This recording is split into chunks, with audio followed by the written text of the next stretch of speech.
Stand, please, and join us for the pledge. Commissioner Bowden will be leading us in the pledge. Please join me in the pledge. I pledge allegiance to the flag of the United States of America and to the republic for which it stands, one nation, under God, indivisible, with liberty and justice for all. I always want to sing after that. Say it more. Say it silently. take your quarter. Yeah. Seconds up. Okay. The first item A is a US-1 concurrency. Bob or Chris? Yes, for the record, my name is Chris Mora. I'm the Assistant Public Works Director for Indian River County. And what we've done this morning, and we'd like to welcome everybody to the public workshop for US-1, but we've put together kind of a status update of US-1, and I've got about 25 slides that will show where we stand on several issues with US-1. And then after I'm done, I'd like to introduce to my right Mr. Billy Hadaway with Gladding Jackson. Billy has been asked by the development community to come forward and present some ideas regarding US-1 also. So I'll go through my slides and then be the chairman's pleasure if he wants to have some discussion, or we can launch right into what Billy has. Some of the topics for discussion this morning will be concurrency on US-1, what I'm calling the near capacity link of US-1 between 49th Street and 65th Street, which is a 2-mile segment of US-1 that is, I believe it says on your agenda that it's deficient, but actually it's not deficient yet, although it's very close. There are still a few trips left for assignment there. We'll also talk about the proposed 6-lane widening of US-1 in the county. We'll talk about parallel facilities and if there are any parallel roadways in the area that could possibly provide some relief for US-1.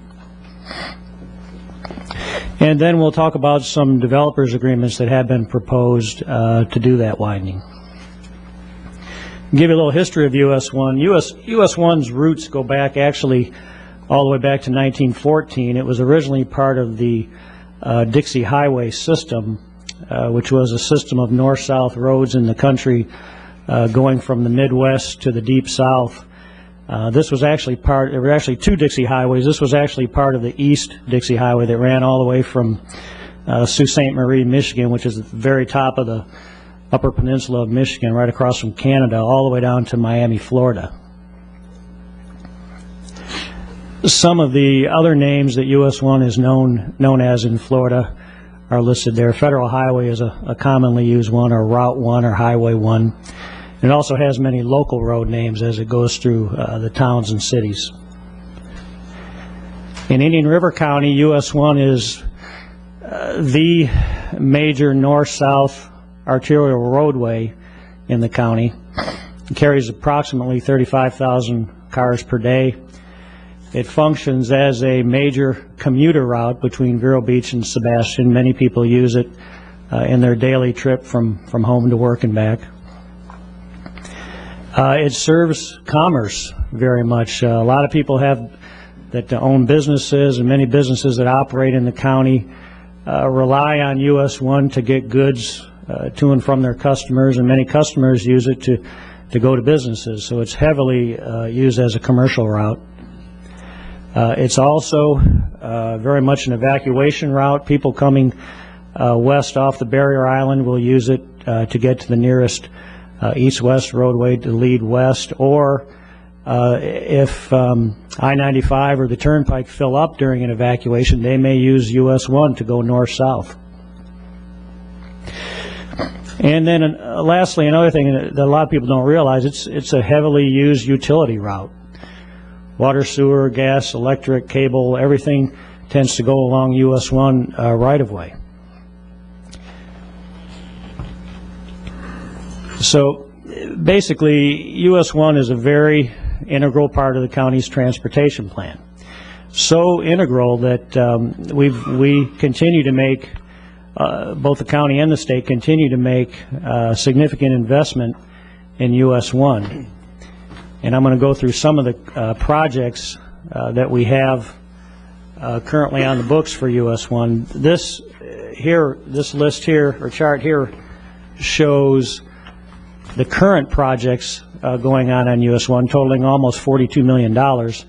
The red line segment at the top there is a pavement restoration project that's ongoing right now, going all the way from Harrison Street in Sebastian, which is just south of County Road 512, all the way down to 33rd Street in Vero Beach, and that's what they call a 3R project. It's a pavement restoration and resurfacing project, but it's a $22.5 million project, and as part of that project, they're actually doing much more than just resurfacing the pavement. They're widening the medians, not widening the medians, but rebuilding the medians, putting landscaping in.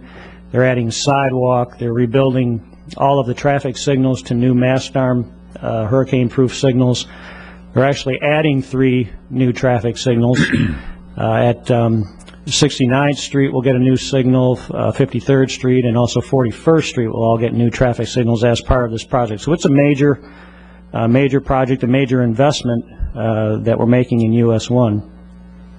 How many dollars in local funds, or is that an all state project? That's state funding. Okay. Just south of State Road 60, you see a $4.9 million project. That's a project that finished up just last year in 2006. That was another resurfacing and restoration project going from 20th Street in Vero Beach, which is eastbound State Road 60, all the way down to 6th Avenue. And then just south of there, the $4.8 million project, that's a project that just finished a couple of months ago. That was the widening of the US 1 and 4th Street Indian River Boulevard intersection. And then at the very bottom, you'll see a $9.5 million job. That's actually right-of-way acquisition for the future 6-laning of US 1 from Oslo Roads all the way south to the county line. So when you look at our current projects, they add up to almost, like I mentioned, $42 million worth of investment that we're making. Is the county line, the bridge that goes over the FEC Railroad, is that St. Lucie or Indian River County's bridge? Or the stop? It's right on the county line, but it's a DOT. It's a DOT bridge, actually. So halfway? Probably. Okay. Yeah. Thank you. What I'm calling short-range projects, which are just within the next few years, we have 2. One is a resurfacing project, again in the city of Vero Beach, from 20th Place, which is westbound State Road 60, up to 33rd Street, which is where the existing resurfacing project leaves off. That's scheduled for 2009. And then to the south, between 4th Street and Oslo, that is a 6-laning project that's due to begin next year. And that's about an $18 million job. That will actually go from just south of where the Indian River Boulevard 4th Street project ended and continue that 6-laning south. As part of that intersection improvement at 4th Street, they added triple left turns coming off of Indian River Boulevard to go south on US 1, and this 6-laning project will allow those triple lefts to continue 3x3 all the way to the south to Oslo Road. So that's a fairly important project, and it's been a project that in our concurrency management system has showed us that segment between 4th and Oslo in the South County is very close to failing as a 4-lane road. What are they going to do on 26th Street again? The northern section, the small. The northern section between 33rd Street and State Road 60 is a resurfacing project. That's not a widening project, just a resurfacing.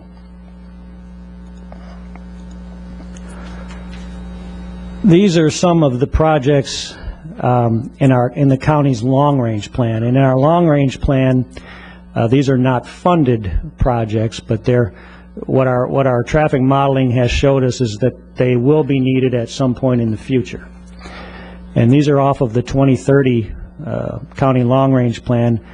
The northern section is a 6-laning. To begin with, these are all widening projects, all 6-laning projects. The northern one is from Roseland Road north to the North County line. The center one is from County Road 510 roughly down to Aviation Boulevard.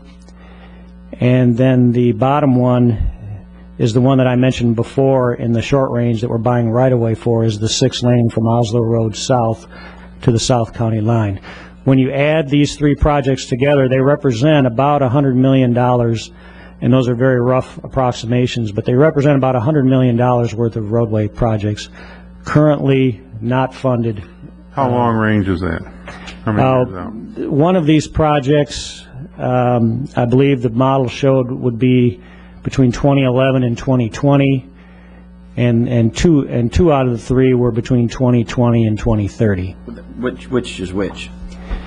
Bob, do you recall which one? Or was just tell which? me which one's the closest, and I can figure out the other two by deduction. The closest one to come is the South County, the southernmost. Okay, thank you. What were the other two, Wesley?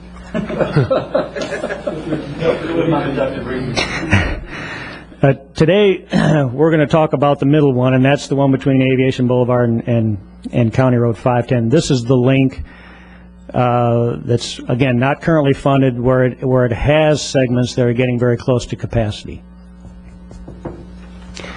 So to do this, I'll kind of do a building block. Start out with US 1, add the links that are involved in this segment. There's 8 links between, or segments between 510 and 26th Street.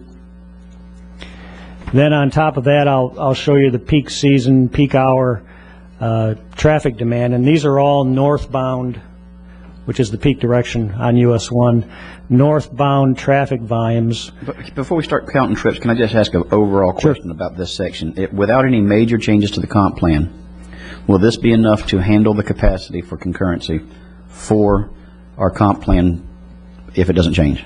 That's what we're showing currently, that if we 6-lane it, yes. Is it razor thin, or is there plenty of room, or just we're okay, we think? Well, it's okay if we build out in accordance with the comp plan. It makes it as a 6-lane road. And whenever you factor in the trips for the comp plan, are you talking about under the current LDRs, or as far as what they typically do to density and No, that would be under our current LDRs as they're written today. Okay. All right. So these green figures here are all peak season, peak hour, peak direction volumes. Would be northbound on US 1 on your average or your peak season workday between about 4:30 and 5:30 p.m.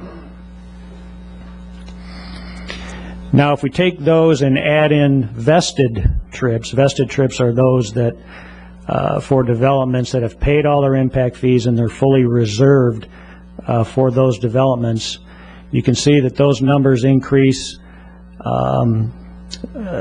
by a couple of hundred trips, and in the case of 49th to 65th, they actually get very close to the capacity number, which is the red number in parentheses. Now, if we take all those numbers and show you what they mean in terms of capacity, you can see that all of these links are above 80%, and actually 3 of them are over 90%, with the highest one being the link that we've been talking about, which is 49th to 65th. That's actually running at about 99% capacity, again, during the peak season, peak hour. And right now, our latest concurrency management system update shows that there are 12 trips remaining on that segment. How old is that count? That is a 2006 traffic count adjusted for peak season, and that vested count of 270 is one that I just printed out this morning, so that's up to date.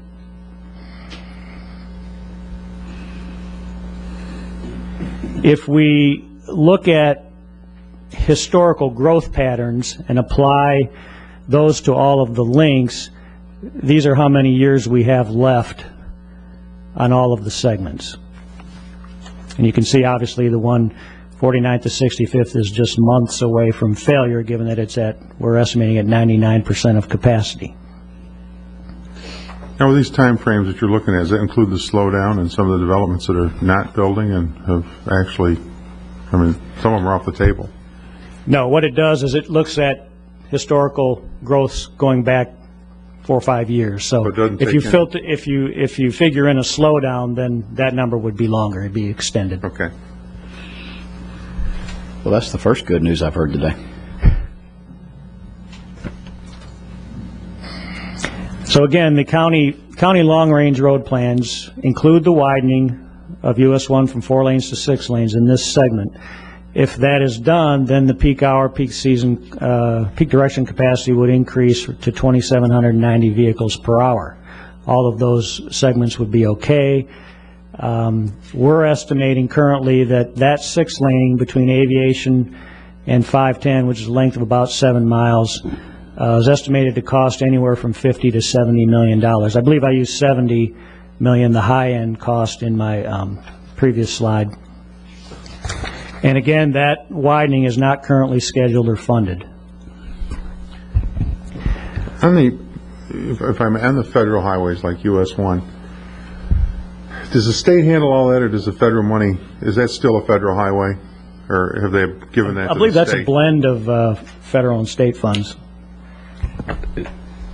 Let me just give you a little history yes on no. I mean, yes, or it could be yes or no, right? Could be yes or no. The whole funding is the whole funding sphere is a really complicated issue. Let me just take you back. It used to be that roads that were on the state highway system were taken care of completely with state and federal money, and those monies couldn't be used off the state highway system. With the passage of ICE-T, the Intermodal Surface Transportation Efficiency Act of 1991, and this is the Transportation Act. Congress passes transportation acts every 6 years. In 91 they passed, or they're supposed to every 6 years. They passed ICE-T in 1991. Subsequently, they passed T21, and the last one they did was called Safe TLU. But basically, what ICE-T did was really gave local governments, through their MPOs, a lot more authority on how federal funds are used. With ICE-T, you can use federal funds really on essentially any road that is classified, almost any road that's classified above a local road. And we have used federal, we're currently using federal funds right now on 82nd Avenue. So with ICE-T, the feds allowed federal money to be spread over a lot of additional roads. And really that might be what's partly contributed into our problem. If it was limited just to the state highway system, here would be US 1, I-95, State Road 60, those, and A1A, those types of roads, it would be a lot limited. But these days, funding is really more flexible and can be spread over additional roads. And what you find in the state, throughout the state, is a lot of local governments are having to step in and provide local money for some of these roads because there just isn't enough federal and state money to do it. But I do just want to emphasize the whole funding mechanism is a very complicated, detailed structure. And it's the DOT people that really understand it. But we never have before, is that correct, stepped in and given money to state roads, or am I wrong on that? Well, really we have.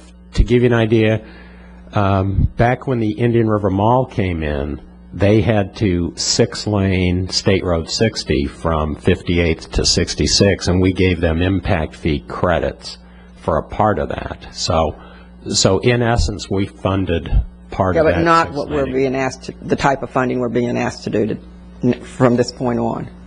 Like borrow money, real money. It's definitely a lot more money these days. Chris, if I could ask one question about the current capacity. From 26th Street up to 65th Street, you show the capacity is 2010. And this is on slide 16. And then from 65th Street, all of a sudden it jumps to 2,232 units. What changed in the road to add 200 more trips? What changed is these capacities are all the result of special studies that have been done on each segment. They're called arterial analyses. And what has been done is they do a much more critical evaluation of the roadway capacity than just comes out of the standard capacities that are in the DOT tables. What they'll do is they'll look at speed, they'll look at access, they'll look at the number of signals, the timing of those signals, but they do a much more critical analysis. And the reason why that jumps from 2010 to 2232 as you get north of 45th Street, or actually 69th Street, is that the number of signals goes down. And what they've shown is that the fewer signals that you have on a segment of roadway, the higher the capacity is, because the traffic doesn't get stopped and doesn't have to worry about, green time allocations and things like that. So, Or the synchronizing of signals. or the synchronizing. So we could reach capacity by putting a signal every intersection. But synchronizing. You could lower the capacity by Lower, putting yeah. Or we could take all the signals off and not And have there a you problem. solve all our problems. And have an Autobahn. Okay. Is that a motion? All right, thank you, Chris.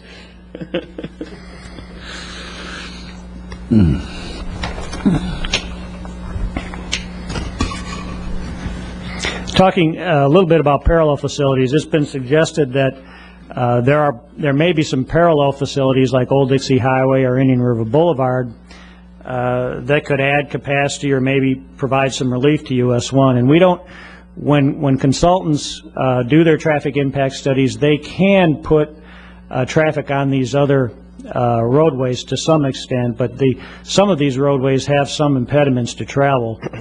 Old Dixie Highway, for example, is not a continuous roadway along US 1 between Vero and Sebastian. It acts as a collector roadway. It has a narrow 66-foot right-of-way.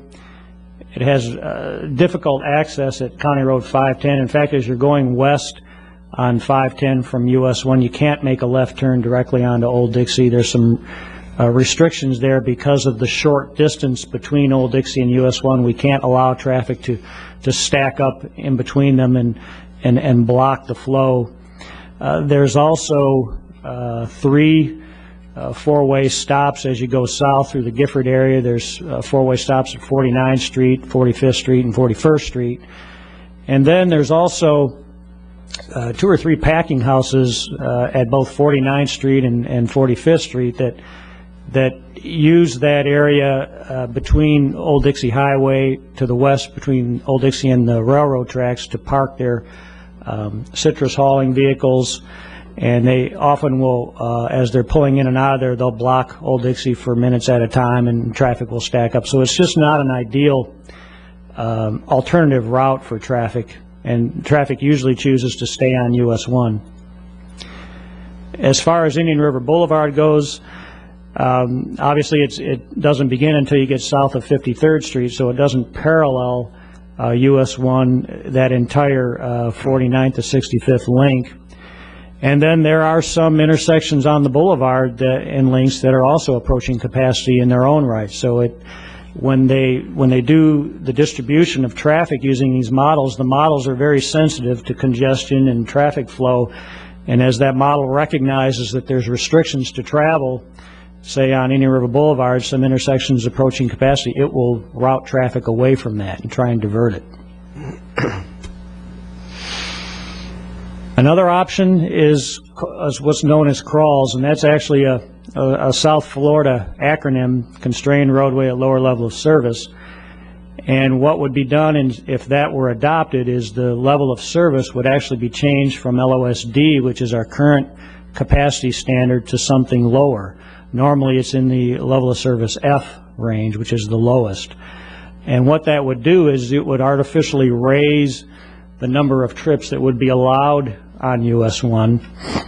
One drawback, obviously, is level of service F means that there's increased traffic delays, stops, and congestion. And for that reason, that's something that staff normally would not recommend, but it is an option. Let me ask you a question, Chris. When you get to crawls, let's say, theoretically they have, it seems logical to me from what little bit I know, which is very little when it comes to this, but roundabouts. Yeah, I listened to this guy, was it Mike or whatever from Australia, made a lot of sense on some of the other roads, maybe 2-lane roads, where instead of stop and go, stop and go, stop and go, you actually slow the traffic down, you quiet it for the neighborhoods, less points of impact, less serious accidents, less maintenance. And I know most of the people, including myself, it's the stop and go that people don't like. They'll sometimes take a right or a left or go around the block because they don't want to stop and end up actually not getting there as quick as they would if they waited for the light to change. Is there any validity to that, or is that something that we could look at in the future on some roads? Well, roundabouts fall under the realm of traffic calming, and roundabouts actually have a good use, and that, just as you say, Chairman, you really don't have to stop. You can flow through an intersection without ever having to stop at a red light because there's no signal anymore, and everyone gets a yield sign, and then they yield as they can. But where roundabouts break down is when you get higher volumes. Many roundabouts have been built on local streets and some low-volume collector roads, and they function very well because there's adequate gaps in the traffic for people to yield into the roundabout and then go around and make their indirect left turn. And they are useful, but where we found that they break down and where some roundabouts have been put in and then actually taken out is when you get higher volumes and you cannot introduce those gaps in the traffic for people to get in and make their movements. That's where they break down. So in local streets they're fine. On a high volume road, a 35,000 car a day road like US 1, they would not work, in my opinion. Well, when I was over in Clearwater, I think Wesley and I think Sandra, you were over there.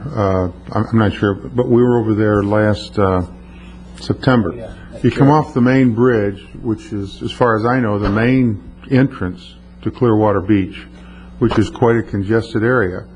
And as you come off that bridge, and I think the bridge is 4-lane, but you come into a roundabout, and biggest problem I have with is remembering which exit, because the exit comes up quicker than you think. I usually go around them twice, but I mean the fact of the matter is here that apparently is a high volume area, and it seemed to be working well going into Clearwater Beach, which but is you had to circle very twice. dense. Well, I did. So people like me would slow it down even more, but it seemed to work. I'm familiar with the one. It's on the very west end of State Road 60 as you leave Tampa and you go into Clearwater Beach.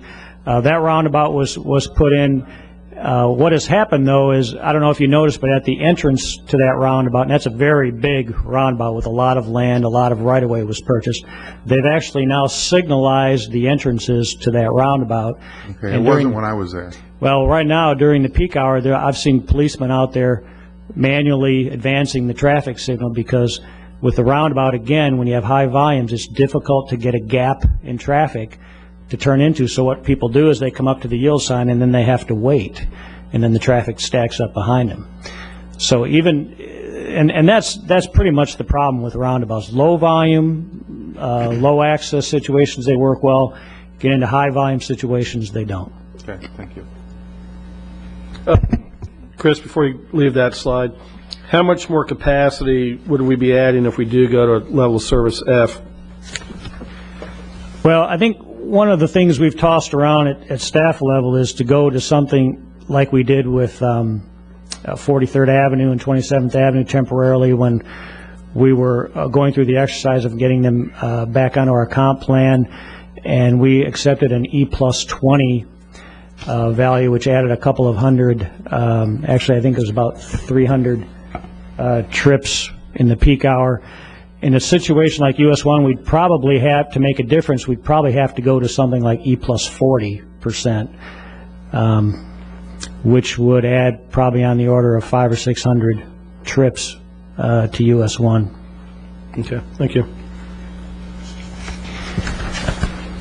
Some developers have brought forward proposals to do the widening on US 1 themselves.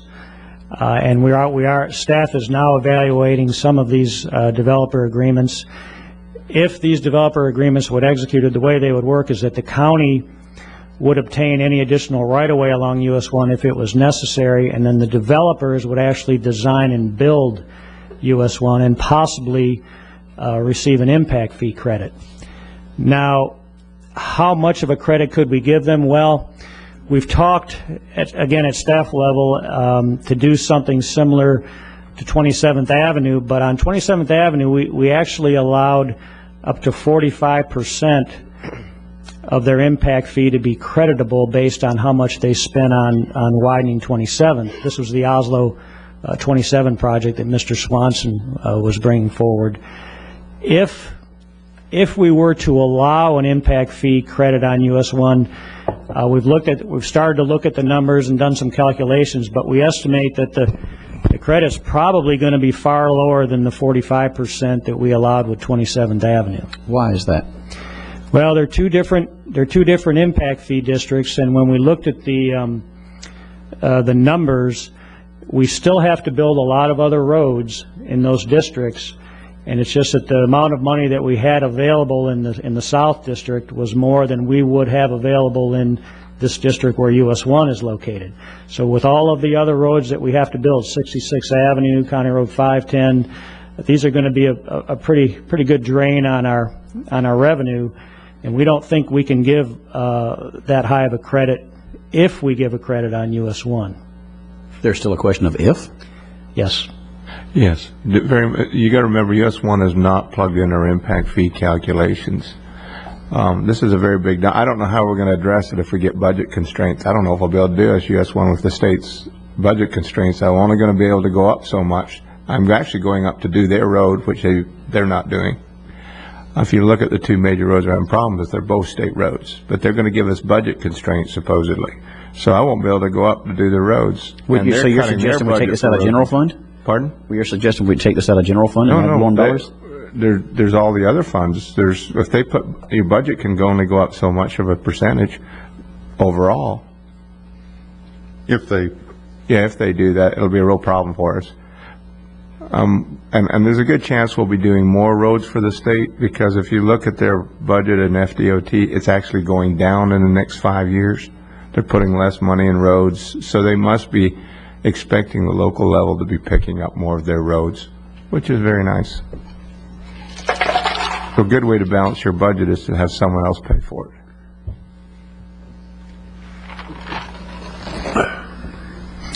That's pretty much all I have, and I'll leave these discussion topics up. Thanks, Joe. While we're gonna attempt to get Mr. Hadaway set up with his laptop here, so I'll turn it back over to the chair. Okay. How do you want to proceed? Any further questions of Chris, or should we move into Mr. Hadaway? Okay. Mr. Hadaway, you've got the floor. We've got to get his laptop switched over here, so we've got probably 5-10 minutes. Hey, you want to take a break? Yeah. Okay, 5 minutes? Okay. Thanks. Jesus Christ. I know. I don't know. What are we going to do here? I haven't crawled since I was 2 years old. I have. Sometimes at some of these really good parties I go to. When do I get one of those? Oh, that's the one I gave you.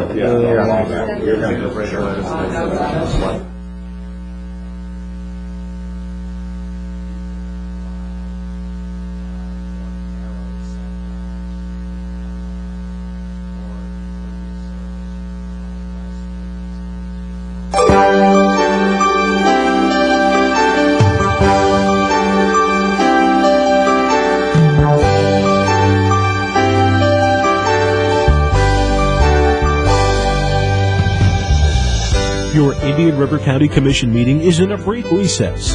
Please stay tuned. The meeting will reconvene in just a moment.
Your Indian River County Commission meeting is in a brief recess. Please stay tuned.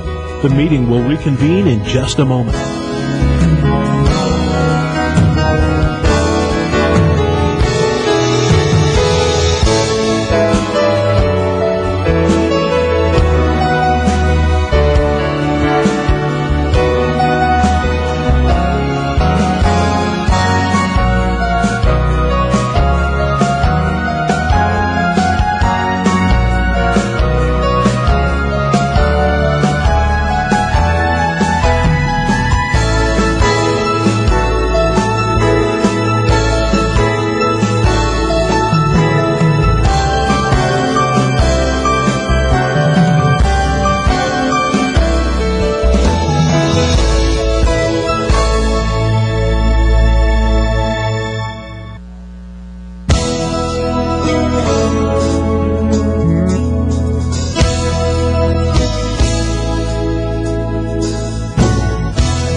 Your Indian River County Commission meeting is in a brief recess. Please stay tuned. The meeting will reconvene in just a moment.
Your Indian River County Commission meeting is in a brief recess.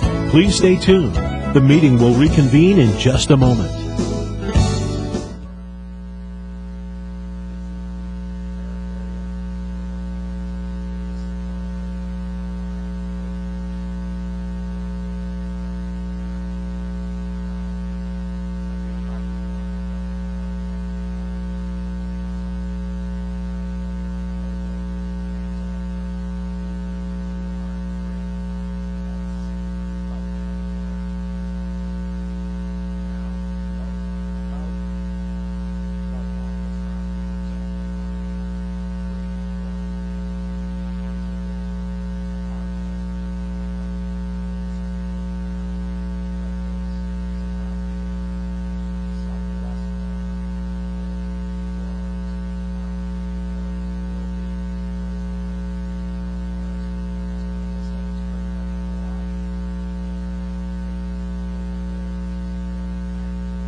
Mr. Biloski, are you here? Can I put something on the Elmo here? Certainly. Is there a way to overlay what will happen with...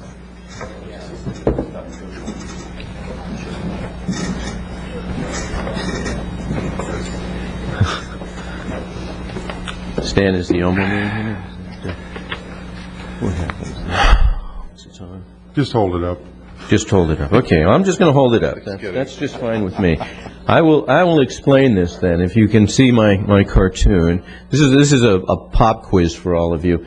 What you're seeing here is a mountain, a forest, an ocean. You see this man standing here, and he's saying, "I just see some trees." There you go. Oh, okay. So now what do I? Okay, there we go. So you see this guy. He says, "I just see some trees." And the fellow at the top says, I see the ocean beyond the forest. So this is a little pop quiz for all of you, a non-binding referendum, if you will. Which one is right? What do y'all think? Got up there. I want to know where the molehill is out of the mountain or something. Well, but what do you get? Okay, do you think that the guy at the bottom is the guy who's right? Oh, I think they're both right. Thank you, Gary. You go to the head of the class. That's absolutely true. That's why we call him chairman. Yes. They're both right, but actually that isn't the right question. The right question is, who has the vision that can serve as the basis for a really sound and wise decision? And obviously that answer is the guy on the top. That cuts all the trees down. Well,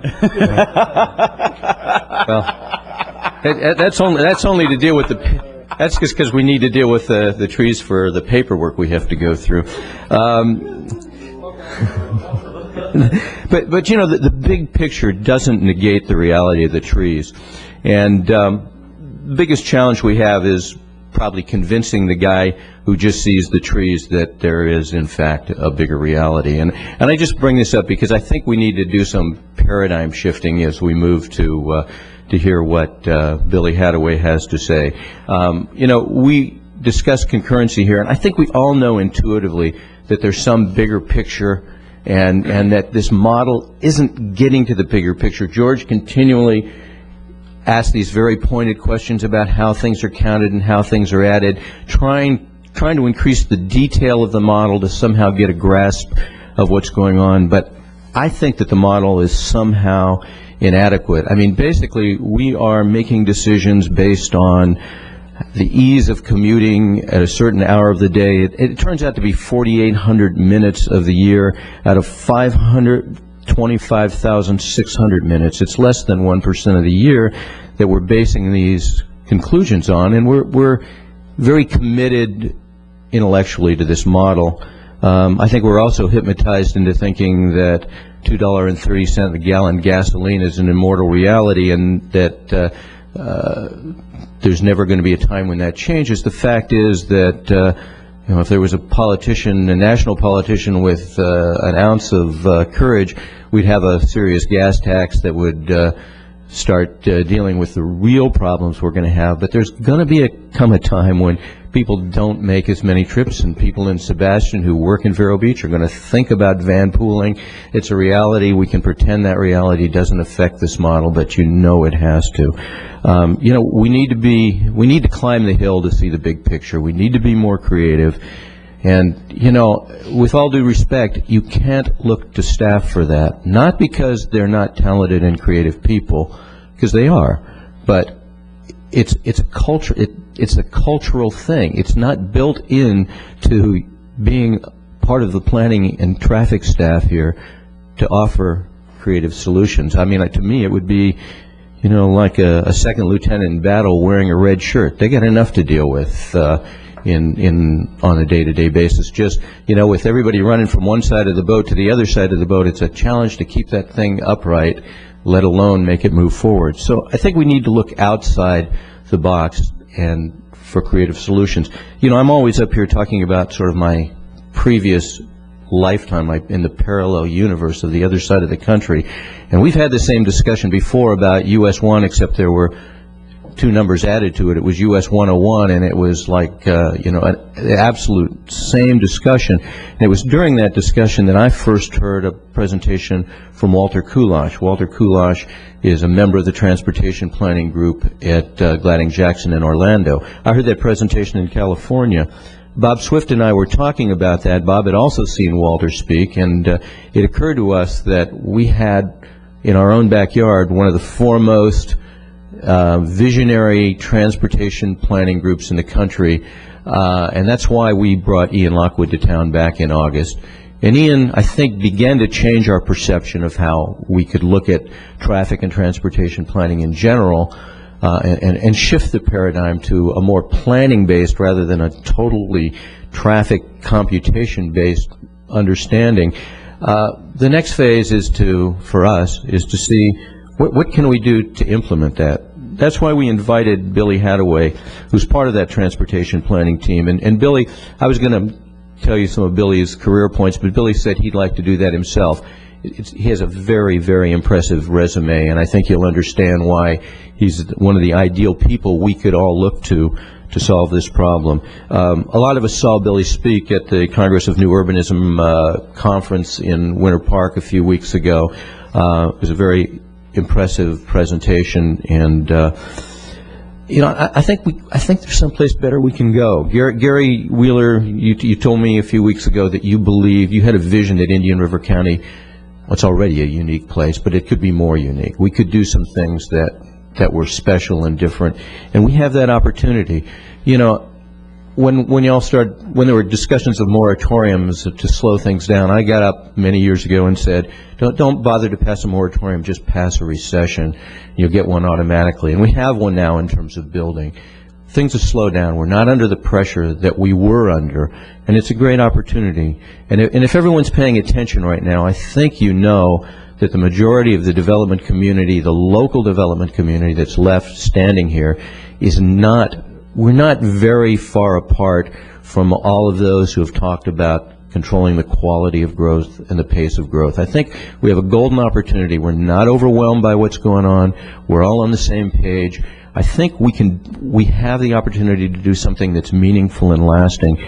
And when we talk about making it a more ideal place, to me, the word that comes to mind is sustainability. And, once upon a time, for me, that was a boutique marketing term. Now I've come to realize that it's really about the survival of a community. If something doesn't grow at all, it perishes. If something grows too fast and too big, it perishes. You got to get the porridge just right, and that's what sustainability is. It's a really critical thing. We need to find, in what we're doing now, sort of context-appropriate levels of service for US 1. Let's not waste millions and millions of dollars to build something that, in the long run, we may not really want. Years ago, I heard someone on PBS, an Englishman, talking about the Channel, and they asked him what he thought about it. He said, why in the world are we spending all that much money to be closer to something we wish we were farther away from? And I think, in this case, we may be rushing to do the wrong thing. It's time to step back, get the big picture. David will pass around a handout for you, an article by Andreas Dwani, his wife Liz Plater-Zyberk, and Jeff Speck, called Why Building New Roads Doesn't Ease Congestion. And one quote from that I'd like to read: the simple truth is that building more highways and widening existing roads, almost always motivated by concern over traffic, does nothing to reduce traffic. The revelation is so counterintuitive that it bears repeating. Adding lanes makes traffic worse. So I'd like to turn this over to Billy. I'd like to thank him for coming down to meet with us. And, I hope we can make the case for climbing to the top of the mountain, or in our case, the top of the bridge, and changing our mindset, opening our minds up to shifting the paradigm to a planning-based solution for US 1 that makes this a better community for everyone, not just makes the commute hour better. Thank you. Thank you, Richard. I'm glad to be here today. Appreciate your time, and I have a presentation that I've got to go through here this morning to just tell you a little bit about my perspective and how I've kind of gotten to the point that I am today in doing the kind of work that I do. And I see some glitches from switching computers, but that's all right. We'll move on without it. My background is that I have been in the transportation industry for almost 30 years. June of this year will be my 30th year, and a lot of my perspective today was as a result of spending my last 11 years in senior management at Florida DOT. I started that in District 5, the district that's just to the north of you folks at the southern boundary is Brevard County. And what you do in senior management, and what I did a lot of in District 5, was damage control, which I'm sure you folks here on the commission and your staff have a good bit of experience in. That's what you're kind of involved in today. And what I found out was that things were not working very well. We kept doing the same things over and over, and we kept getting the same result. And I was fortunate enough to move up into the state roadway design engineer position, and about a year after I was in that position, I went out west with Dan Burden, who also happens to be at Gladding. He was our state bicycle PED coordinator at the time. And what Dan did was I was out there for 2 weeks on my vacation, and for 2 weeks we met with 13 cities and towns, and I saw a lot of what we'd been doing in Florida for many, many years being undone out west, and that model is expanding, whereas we're continuing to do a lot of the same things here in Florida, unfortunately. But during that time, I was heavily involved with AASHTO, which is the American Association of State Highway Transportation Officials, and hearing a lot of the same conversations around the country. And there is a shift to go away from the way we've been doing things, but there are a lot of forces behind the way we've been doing things, so it's not going to happen very quickly. So that's kind of my past life experience. More recently, I've been involved with the CNU Transportation Task Force and heavily involved with the review of the ITE recommended practice for context-sensitive solutions manual. I won't even go through the rest of that. I have been teaching for Florida DOT for the last 2 years, an all-day course on livable communities to try to communicate to the locals, local governments, and others, and educate others that we need to be looking at building things differently than the way we have for the last 60 years. And I'm also currently the chapter author for the Florida Green Book, which is used for off-system design in the state of Florida. Some of you may have seen this image before. It was originally put together by DPZ, but the way we've been doing things in the past and continue to do things is that we put on the top part of this image is the conventional patterns that we've been building with. And what that does is it puts all the trips out onto the arterial, because that's the only way you can get from there to here. Because of gated communities and big box type development patterns, everything has to go out onto the arterial. And that's what we're talking about here today on US 1. In years past, we designed in a way that we had a lot of connectivity between our developments, and so people could make trips without going out onto the arterial. And so that's significantly contributed to the problems we have today because of the sprawl development type patterns that we've been doing for the last 60 years, ever since the automobile became a dominant force in how we get around. And I can't, with this laptop, I can't show you what I would normally show you, but in the top of this image you can see residential housing, in the middle of this office space, and then down below you have the retail. And if you live up there in that housing, how do you get to the movie theater in the foreground? You know, it's an impossibility to get there, even very difficult in an automobile, never mind trying to get there in any other way. But this is how we've built all over the country, and it's why we have so much congestion on roadways, and we're tying up a lot of valuable land in storing automobiles once we get to our point of work. This is in Houston, Texas, where I used to live. And part of the problem on the transportation side is because of this model that we use, and this is a very familiar image for those of us in the transportation industry. It basically says that for the arterial system, which is what we're talking about here at the top, we're looking for high mobility and low access. And then as you go down through the slide from top to bottom, you see that the land access gets higher and higher. But of course, where do all the big box stores and the development want to be? They want to be on the arterial because that's where the cars are, right? And if you go back to the original AASHTO meeting where functional classification was kind of formalized, their original intent was that arterials would be the state's responsibility, collectors would be counties, and then the local streets obviously would be for the local street system. And you'll also notice if you go back and read that document, which I have a copy of, there's no discussion about pedestrians or bicyclists, of course, because every trip is by the automobile. And going back up to the arterial, you see here that it was intended to connect major areas for long trips, 50 to 100 miles, and high speed, 60 to 70 miles an hour. And of course, we've heard here this morning that a lot of the traffic out on US 1 are for local commuting, and that's because we've been developing along the arterials. If you go to the Florida statutes today, you'll see the definition of an arterial. And once again, we still have the same terminology as for high traffic volumes, long average trip lengths, high operating speed, and high mobility, which is, again, primarily for the automobile. And interestingly, they have down at the bottom of the definition that every U.S. highway is an arterial road. So, of course, we know that US 1 is. And when we try to bring, a lot of folks will say, well, we've got sidewalks out there, but nobody's using them.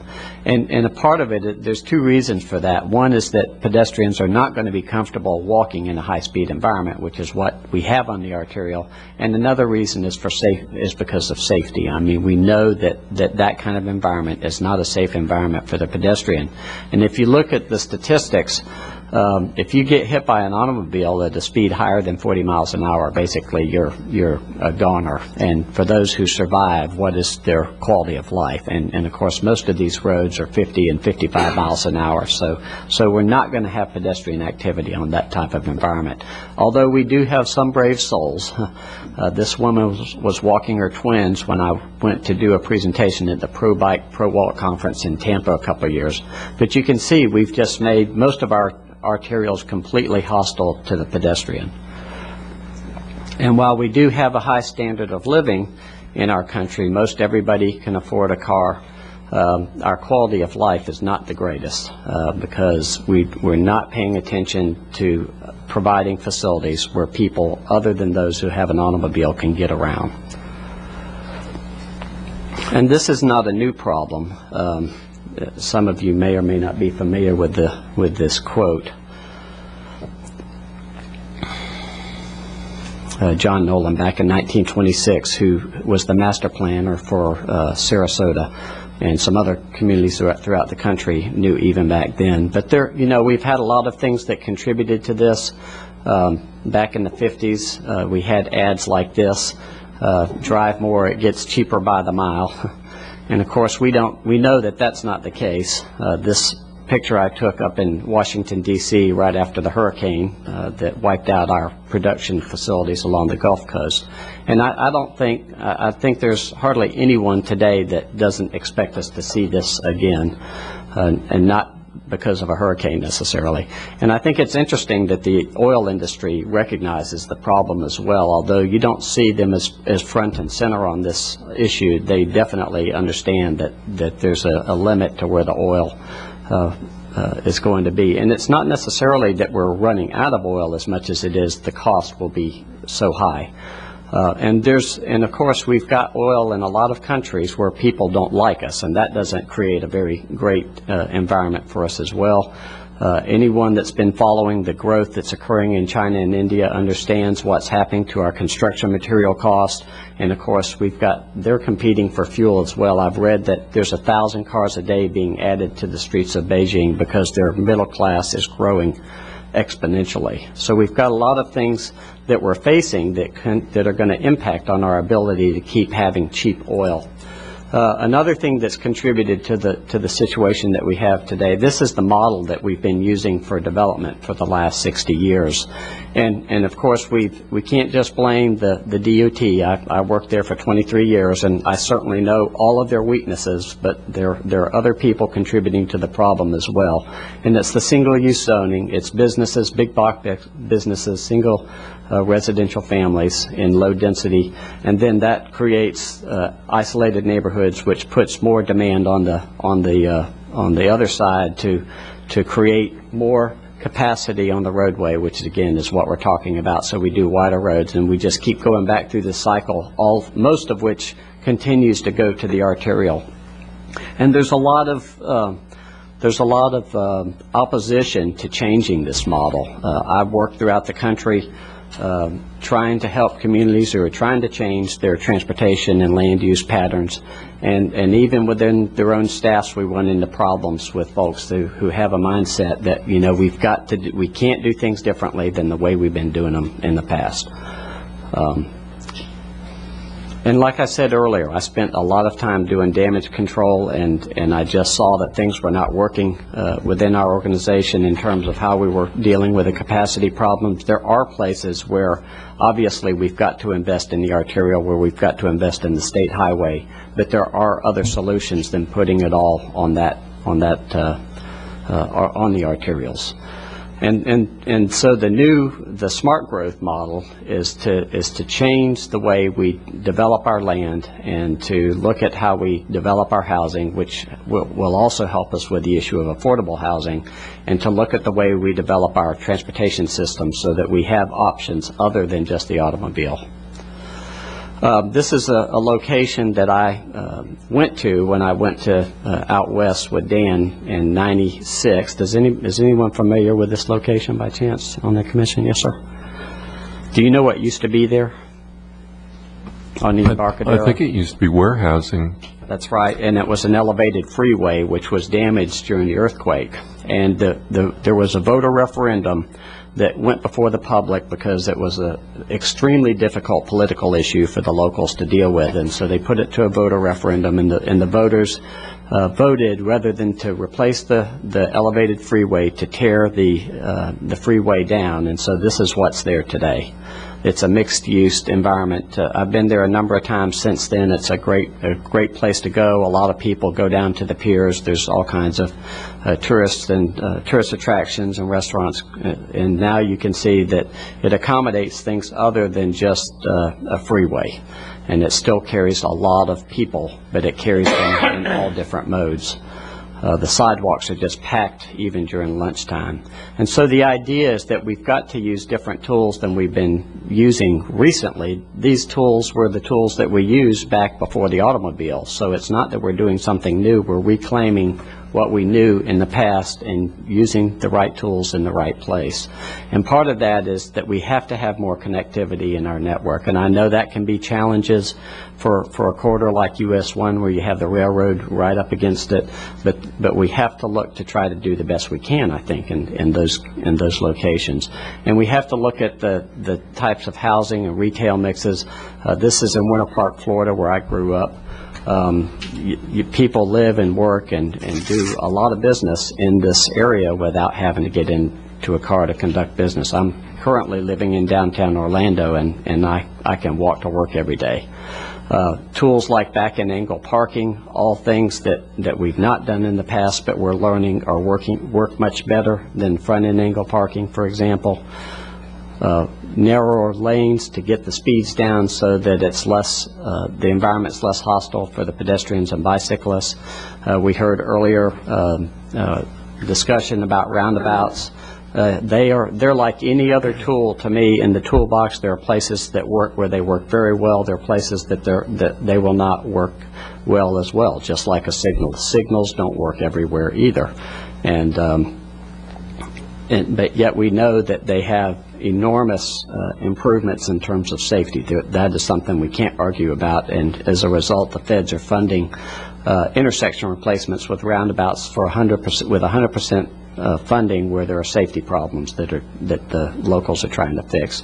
And New York State last fall put in a policy that said that in their state that before a signalized intersection will be put in, that a roundabout has to be proven that it will not work. And so they've certainly bought into this idea. I wish that Florida was further along, but it's not. I've been working that for a while. Yes, sir. You like roundabouts, Gary? Yeah, I do.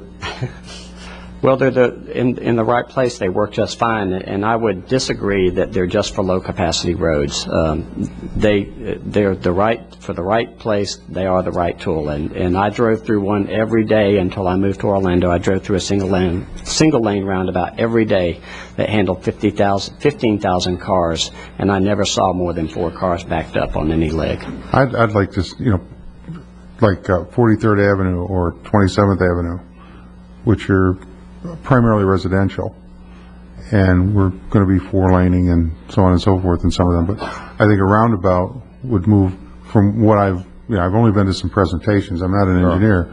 Moves about a third more traffic. It calms the traffic going through residential areas. Sure. I think this shows the points of impact and possible. Right. I mean, you don't have any more T-bone accidents. Everything's a fender bender when you have safer. it. And traffic moves because it's not stop and go at every intersection. And I'd love to take one of our streets in this community and do it with roundabouts and see how it works and how it functions. And they have to be designed properly. If you have a route that's a primary route for emergency services like fire trucks, we use auto-turn. We meet with the fire department. We run their equipment. We actually plug their dimensions and specs into the program and make sure that the fire trucks can go through even a single-lane roundabout. Right. To me, it's an issue primarily of design. The Clearwater roundabout does have signal meters on one leg that I'm aware of. I need to follow up with Ken Sides, who is the traffic engineer over there. But you have to keep in mind it handles 60,000 cars a day and upwards of 6,000 pedestrians when they have their peaks. So it's like anything else. There's a point at which it will break down. And my question would be, what kind of signalized intersection would it take to handle that volume? And there's just some examples. This is a roundabout in Gainesville. This is the roadway that goes from left to right, connects two neighborhoods together, Hale Plantation. The road that's going in and out of the image is a high-speed state road approaching the roundabout. Just an image of how a roundabout can transform an intersection in a more urban place. It's a project we worked on out in Cotati, California. And there are single-lane roundabouts. One we did in Brighton, Michigan, handles 20,000 cars a day, a single-lane roundabout. So the other thing that we do very differently than most organizations, and one of the things that attracted me to Gladding after having looked, and I was willing to move basically anywhere in the country to get into the kind of urban design firm that I see Gladding to be. But one of the things that they do is that the process by which they do design is very, very different than most of the firms I've been able to find. And it's a collaborative process for community planning design, and that's why they call themselves a community planning and design firm and not an engineering firm. And we have what we call the 5 Ds that we use in our process. And the first one is desire, and certainly I understand from the conversation today that you folks are in this stage. You've got things that are driving a need to look at how you do your business that may change the way you develop in this area. And it's very similar to what I see as I work around the country.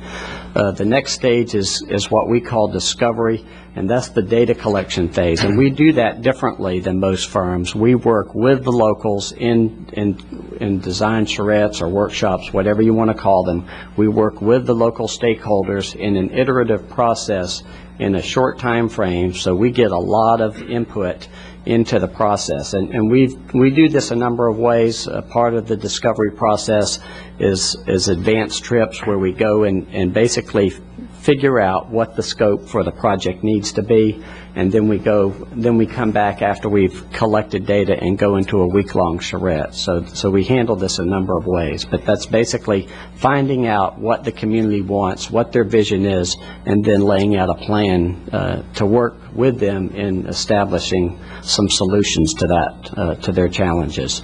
And then design, that's when we bring the public in and we actually give people pens and paper, and they help us in the process to deal with their specific solutions, whether it's on a regional or a project or a local perspective. And then I'll go quickly through. But the key is, to me, that's so different is the way the discussion happens. Instead of having a public meeting, and these are the ones I'm used to at the DOT, where we would have a public hearing and we would tell people what we were going to do, and then typically what they did is tell us where to go. This is a very different process where we say, this is what we heard you say, and this is our understanding of how you want your town or community to be created differently. And then we start from that process, and we have an iterative process where we get feedback throughout the design, so that we have, when we get done at the end, that they are bought into what it is that's being created for the community. And of course, we involve a lot of stakeholders like developers and other local stakeholders. And then documentation is just the preparation of the plans or documents that represent what the community's plan came up with. A good example is a project that we did in Trenton, New Jersey. This is a historic photo that shows a park, a waterfront park, not atypical of what's happened around the country. You have a waterfront park, and as we came more dependent on the automobile, well, guess what happens? We put a freeway there because that was the only vacant land. And so then things go downhill pretty rapidly, and that land is not worth a whole lot. They were looking to do more interchange type work, and instead what we did on the left shows the existing network, on the right is the plan that came out of the efforts that Gladding did in working with the community there. And we're doing a lot of work in New Jersey and Pennsylvania because both of those states have made a commitment to change the way they do business. And so we came up with an urban boulevard, in other words, an at-grade roadway, and just show you this is what's out there today at one location. And so part of what we would do is start transitioning over time and putting structured parking in, replacing the surface parking, and then line the structured parking with retail and housing, and change the nature of the street, add more network to the system, again, to get the traffic behaving differently. And this is just an aerial view of an interchange that's being totally reconfigured. And replacing that again with something that's bringing revenue to the community instead of just taking away. And of course, as part of this process, we're involving every aspect of the design team. We have transportation engineers, we have transportation planners, we have urban designers, landscape architects, we have people that do the retail analysis. It takes a pretty good team of folks to do this right. Whereas in the old model, when I was at the DOT, I mean, we basically, we did design by ourselves, and then we sent stuff out and got feedback, generally just comments from the locals, and then do our public hearings. And the result is entirely different because of the way the public process is run. And so that's what Richard asked me to kind of share with you folks today. And of course, I'm certainly willing to answer what questions I can. I can tell you, I do not have the expertise of an experienced traffic engineer. My experience has been mostly on the design side, but we have people within Gladding that are very, very skilled in that arena as well. You know, it's interesting. I went down to was invited to the Design Institute. One of the things that came out of that was some knowledge from presentations about the roundabouts. And in fact, I made some folders up and handed out to some various people and asked for feedback. And to date, I haven't got any. But I can tell you that I was impressed with the presentation. What he said was logical, made a lot of sense. But I think one of the problems we have in government is, and first, history repeats itself. What we need today are streets and communities like we built 100 years ago. And we're coming back that way gradually. The other thing is, I think as commissioners or representatives or whatever, you tend to listen to the very vocal minority and ignore the silent majority. And what that does is, and what I'm saying is that the silent majority may be the whole community. And case in point, with the commission in the past, has been one of the things I feel very strongly about is interconnectivity. And we've had several incidences that have come up where we were accepting subdivisions or designs or streets, and 10, 20, 30, 40 people show up from the neighborhood, and we end up ignoring interconnectivity, although it's part of our policy to have interconnectivity.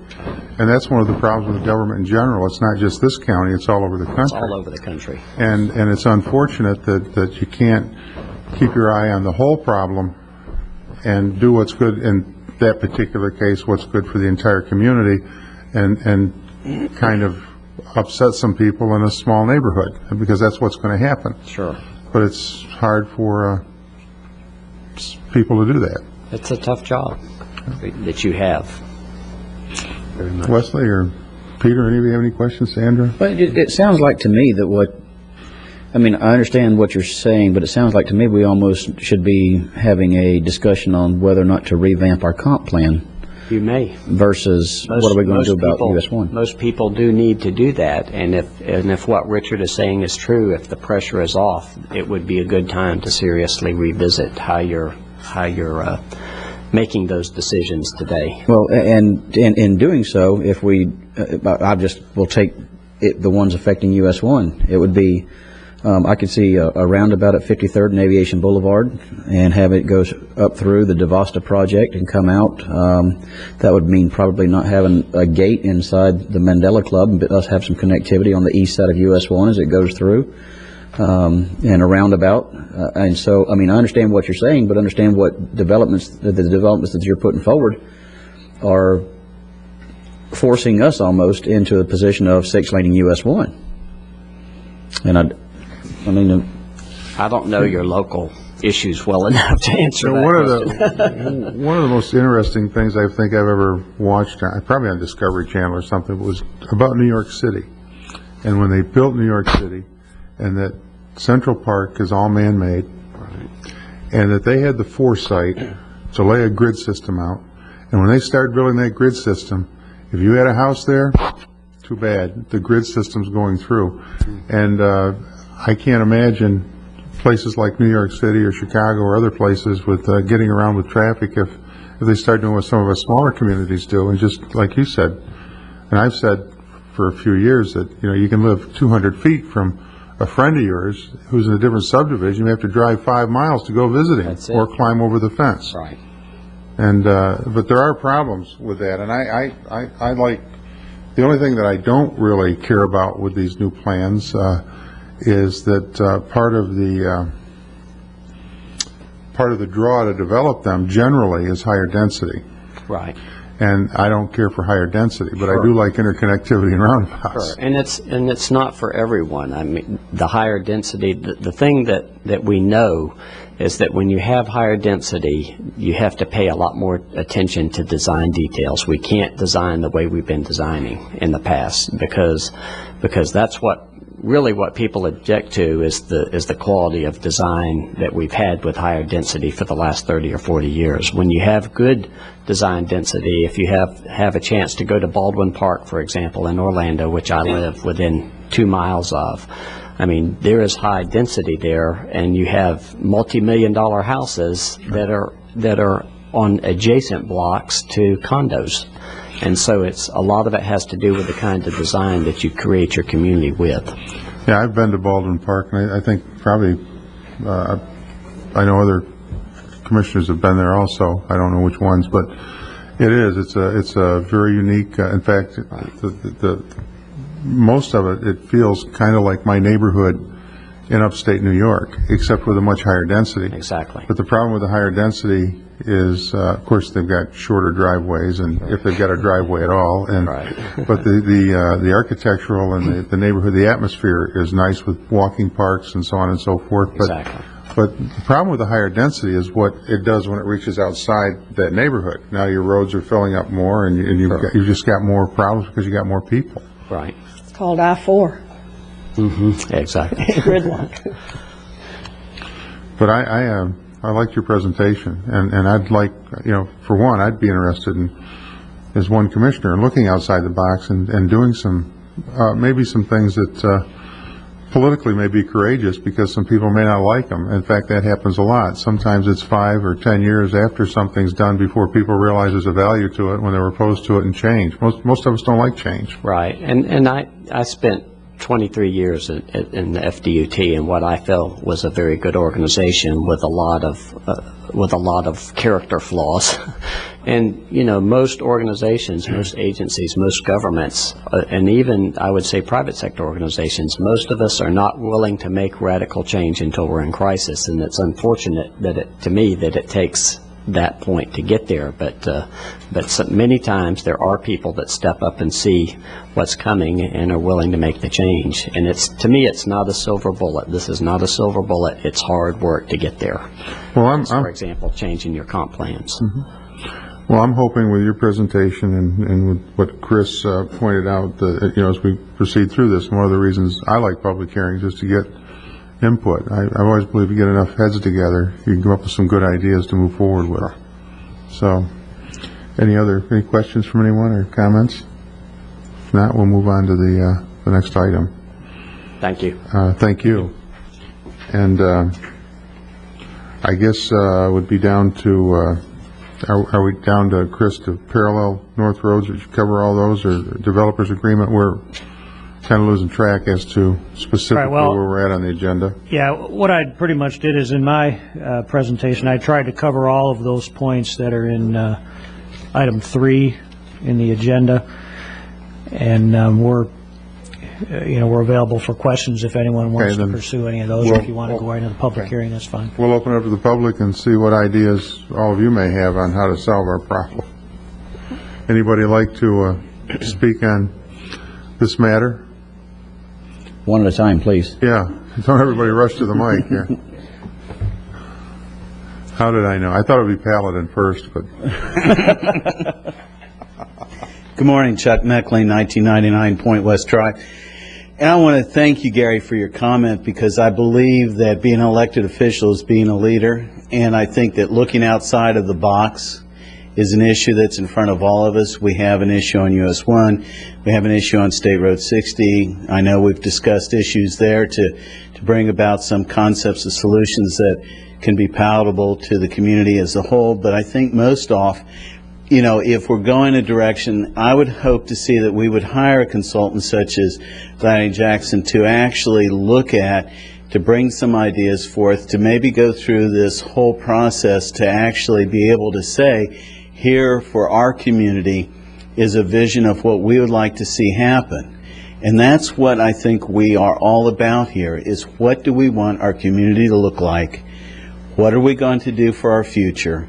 And are we brave enough to take the steps to do that? And I think that consultants that have experience can help guide and lead us and bring forth that process that we can all be a part of, because I don't think there's a person in this room that doesn't love Indian River County and wants to see it be what we all would like to have. And that's why we're here, because we love our community. And I'd like to see us as a group come together to be able to have that vision for the future.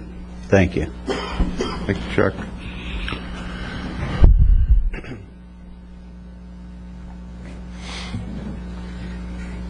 Good morning, Commissioners. Good morning. Greg Burke, 1325 South Village Square. I think we heard some things this morning that are setting us in the right direction. I had the pleasure of seeing Billy's presentation at CNU a couple of weeks ago, along with Stan and Richard and David and a few others. We're really, I think, at a crossroads. The paradigm shift has to come. If you start to think about what we've got facing us right at the moment, we talked a little bit about the energy and what may happen, and everybody will take a look around and you'll see some people say, well, we're never going to run out of oil. Well, who 40 years ago thought that we'd have a citrus problem in this county? They didn't see it. Citrus would be here forever. That may not be the case. We're facing the same thing with oil now. Better planning, better design are going to be necessary. You're going to have to think about what you're doing. Widening the roads is not necessarily the answer to everything. To take calculations that go for 1 hour for a peak hour in a peak week in a peak season and determine those are going to be your road patterns, to me just doesn't make a lot of sense. I continue to drive. Here we are in the middle of the peak season. I know it's not peak hour, but I got home last night at 6 o'clock on State Road 60. I couldn't see a car for a mile in either direction from me, forward or behind. What time was that? 6 o'clock. In the morning? Evening. Evening. 6 o'clock in the morning, there's a little bit of traffic out there. That's when I go to work. I go to work at 6 o'clock in the morning. There's a little bit of traffic out there, but it's not terrible. But that's not the point. The point is it's going to take vision. It's going to take a lot of hard decisions on your side because you guys are the leaders. We had the former mayor of Pittsburgh make a presentation to the Florida State AIA last year at our convention. He faced exactly what you are facing right now. You know, Pittsburgh is now considered one of the best communities to live in. And when you think about it, you've got a deteriorating steel and auto industry there that almost decimated the entire city. You had grime and filth that was there for a long time, but they have done exactly what you're being faced with. They took a hard look. Gary, just like you said, you know, the mayor had to make decisions. If the house was in the line of the grid, it was gone, and they had to accept that. They were tough decisions, but they had to do what was best for everyone. And I think that in the long range, that if you can get Gladding Jackson or someone like them that can bring their abilities to the table to help you make those decisions, the farther along we'll be. And just as Chuck said, we're all here because we love this community and we like working here and living here and playing here. We can really make this a very unique community by thinking forward. I can tell you, and I agree with you. One of the things that concerns me as we set up here, and we've really started being very aggressive now in building roads, fixing intersections and stuff in the last couple of years anyway.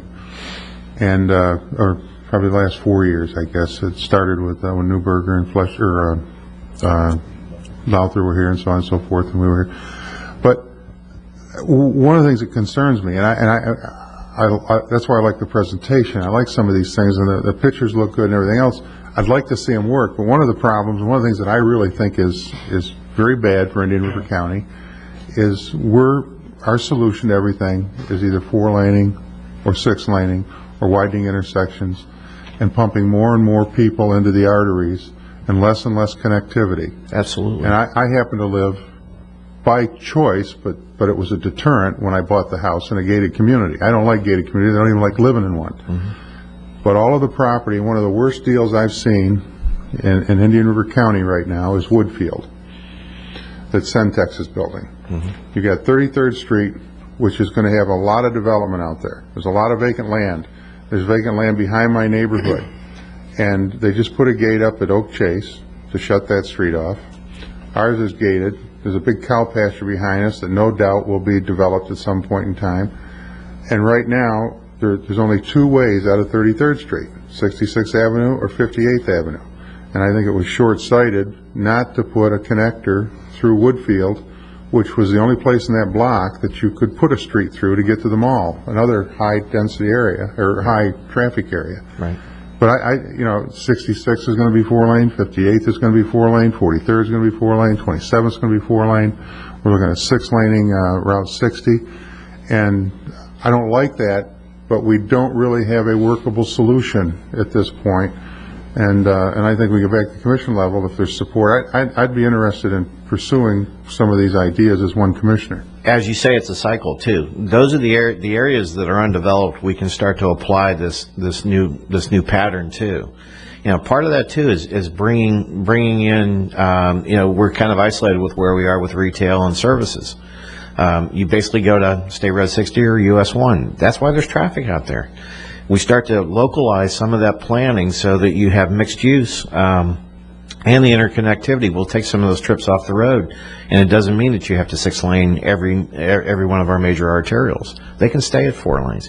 And then you've got to know, Gary, from your previous life being sheriff, that every street dead ending makes it incredibly difficult for police to patrol. Yeah. Emergency services are exactly. Fire trucks, ambulances, all of them. Takes longer to get there. What we'll eventually do is we'll work our way back around this thing where we're having the new development. That stuff could be planned properly. And, you know, you've heard me up here preaching, I don't know how many times, about better planning and better design. It's vitally important.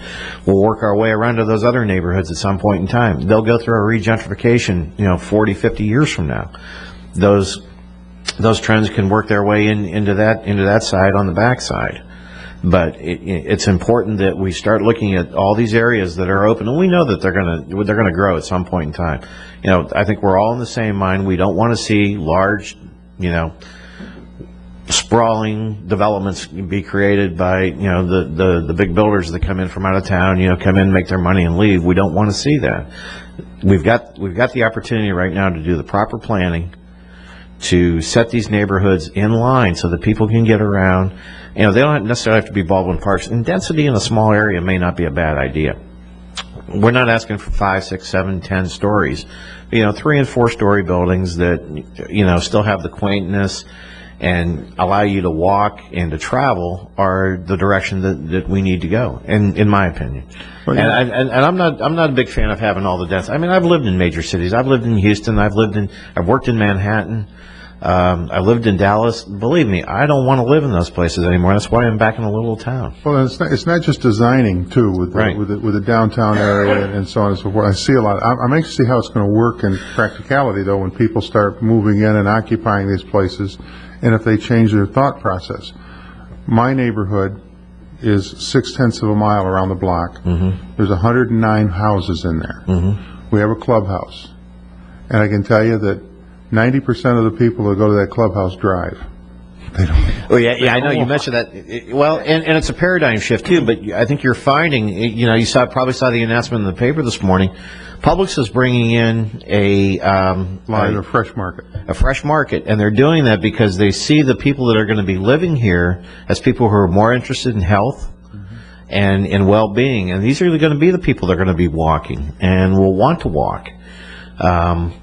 So you'll have more and more of this become evident. Sure, I mean it's a whole paradigm shift. Yeah, I think when you go back and you look at history, when I was a kid growing up, and we lived in the country, so to speak, or small communities, and on dairy farms and farms up north, and that's where people were healthy. They weren't healthy in the cities. That's right. Well, now people in the cities are a lot healthier than the people in the suburbs because they walk every place. Right. I mean, you may have to park your car and walk 3 blocks to get to the subway. Right. And then walk 3 more blocks to get to your office.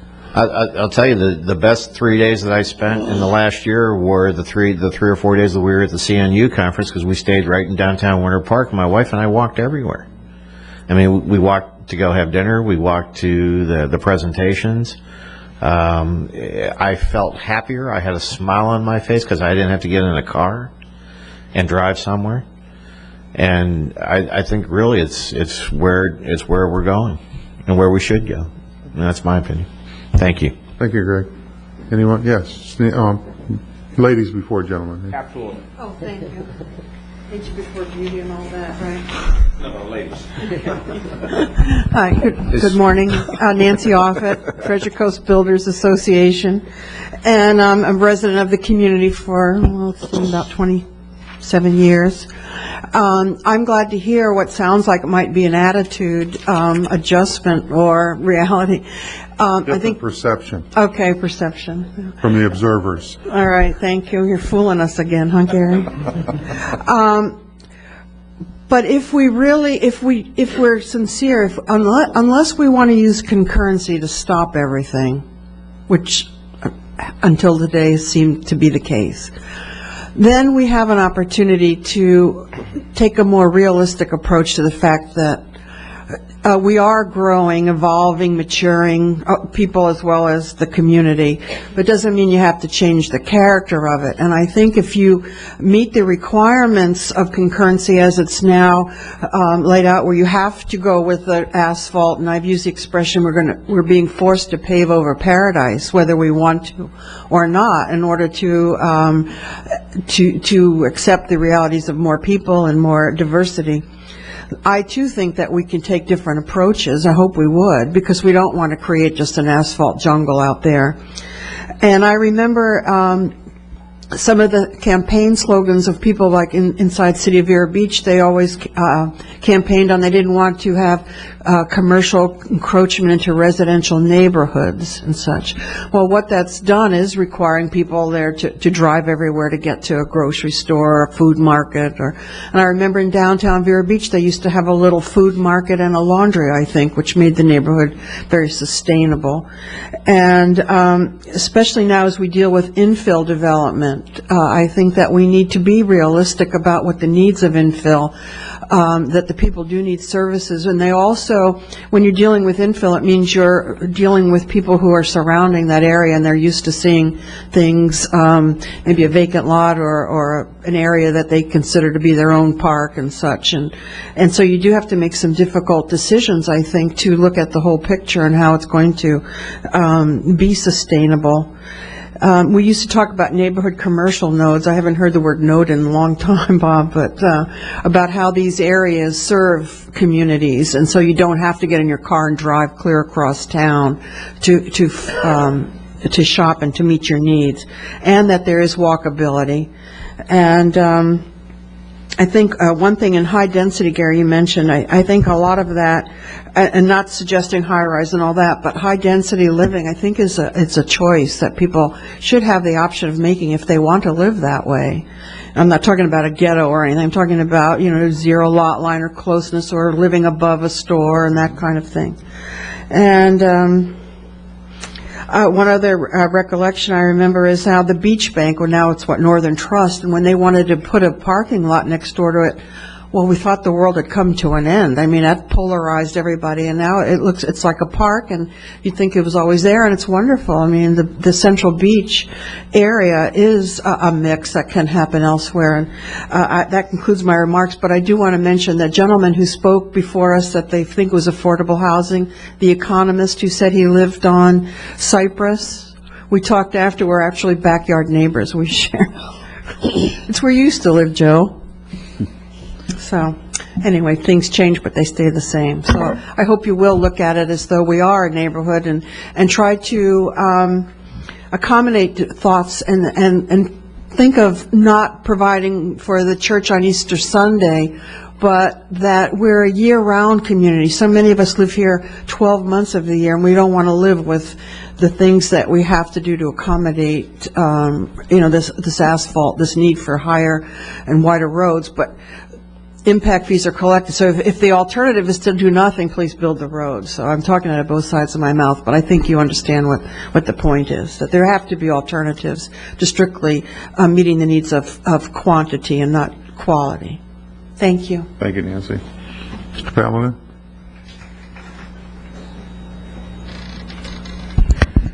Good morning. Joseph Paladin. Meetings like this, I think, are extremely impressive. And I think that the Indian River County has always been out in front of the other counties in the state as far as what we plan to do and what we are doing. And one of the things I said in the past is it seems like all the rest of the places that we've looked at and we see success in, it seemed like they had to fail before they succeeded. And I think we're trying to circumvent that failure part. I think that's extremely impressive, but I think it's extremely hard. But I really praise everybody for being a part of that. Another question I would have, while we're going through some of these idea changes and some of the ways we look at things, how does this affect how we go forward with developers agreements, for instance, and our prop share agreements and building roads and proceeding forward? I like the ideas that we have. I like what we're looking at. But how does this affect how we proceed? I'd like to know if we have any thought process on that. Thank you. Mr. Chairman, along those lines, and I guess it goes back to really what we're not necessarily looking at just a comp plan that dictates this. When I say this, we're talking about the 6 laning of US 1. We're looking at approved projects that dictate the 6 laning of US 1. And I don't see how we can look at a modification of what we have planned for on US 1 as far as our transportation needs without readdressing the projects that have been approved but not yet built. And I don't know how we do that. I'd like for somebody to help me with that. Even our experts. Well, I'm certainly not a land use expert, but the projects that I've been involved in where people are making these kinds of changes, typically what they have been doing is leaving their current plans in place and setting up codes to do things differently to incentivize the kind of growth that we're talking about. I don't have any personal experience with how they've dealt with projects that are already underway, and I understand where you're coming from. And just looking at it from, I guess, a common sense perspective, we almost need to always have the plan of a 6-lane available. And so I guess really the way to probably, if we do move forward, we're going to still need the right-of-way capacity to be able to widen the roads in the event that this system doesn't work in the future, or we find out it's not workable once we get there. That's probably correct, because as I showed in my slides, there's the segment that is about to fail is very close to failure. Now, if you look at the number of vested trips on that segment versus the others, it's the highest one. So there's a large number of projects that are vested. Those are trips that aren't on the road yet, but they're expected to be. And if you look, if you dig down and look at who makes up that list of vested trips, it's Waterway Village, it's Antilles, it's some that have vested all or a portion of their project. But then there's a lot of little players too that are in there. But I don't think you can remove the need for the 6-laning without going back to those projects and addressing how to divert those trips or get them out of the vested column. I think you're right. I think we have to look at what we do to those developments that we've already approved and vested. Jim, did you want to say something? Jim Davis, Public Works Director. Billy and I go way back, I guess 20 years or so. We've served on the Green Book Committee together, and I highly value his expertise and his opinions. And I think what Billy has presented to us today is an excellent solution for sections of US 1, particularly maybe between 37th Street and 4th Street, where you have one community to work with. But US 1 actually serves 5 communities. And the 6-laning that we've been speaking of, that Chris has elaborated on quite a bit today, is in a section that interconnects other communities. And in order to do, to make that a livable corridor there is somewhat out of context. I think if we looked at US 1 and broke it into community sections, like perhaps the Sebastian community, the Vero Beach community, I think the Wabasso community and Winter Beach community and Gifford communities are somewhat not as large to deal with, and maybe we don't need that type of an approach. But in the context, it would seem to me like the project between Sebastian and Vero is not a community. It connects multiple communities, and we need to provide the ability for people to travel from Sebastian to Vero. And people are not going to walk 8 miles. We are putting sidewalks in as we speak along much of that with the resurfacings and the 3R projects, and we need to encourage people to get out of the motor vehicle and look at alternative uses. Ride the community coach, ride your bicycle, whatever. Our attitude is being adjusted, just having to manage $300 million worth of projects. We don't want more projects on our list. Believe me, we have enough to handle. But some of these solutions are simply not practical for an 8-mile-long corridor. The roundabouts are a good idea in many places, but the FEC Railroad introduces a main constraint to roundabouts. When there's a train on that track, it's going to congest that roundabout so that people are not going to free flow down US 1 when the east-west roads are shut off by a train. They're not going to be able to. The roundabout will be fully congested unless there's some preemption to keep the vehicles out of the roundabout so that north-south can flow freely. Many of the photos, were huge metropolitan areas, Houston, Texas, and those freeways really are not going through our community. You know, we have some problems in the urban areas, Vero Beach areas, the congested urban areas, but to think that an 8-mile long corridor can simply just be not widened in certain critical sections between communities is just not practical, in my opinion. Well, Jim, if I could, Mr. Chairman, along those lines, and I think you're right, looking at it the way we look at it today, and I'm not saying that looking at it a different way is right. I'm just saying that you are right on point, that predominantly you have the Vero Beach and the Sebastian community, and US 1 is a way of getting back and forth. Now, the question is should we, and in our zoning, as a matter of fact, from what I understand, we just saw this on 45th Street at our last meeting where we had a comprehensive land use change of commercial CH to CG to allow for a fast food facility. And that was in the Gifford community. So now, in theory, somebody no longer has to go to 20th Street and US 1 for the closest hamburger, in theory. But if you take it and you back that off a little bit more, and look at the zoning that we have up and down immediately adjacent to US 1, it is all, as far as I know, is it CL, limited commercial? What? So there's some CH, and I'm thinking about this 8-mile strip that you're talking about. Predominantly, not to hold you to it, but predominantly rule of thumb, what is the zoning on the east and west side of it? Yeah, we have, particularly on the west side where you're close to Old Dixie and the railroad, you have a lot of CH, more of the heavier commercial where you have packing houses and warehouses, and you have constraints regarding land uses where it's less feasible really to have residential there. What's on the east side? East side is probably mostly the retail type of commercial districts, limited commercial CL and general commercial CG.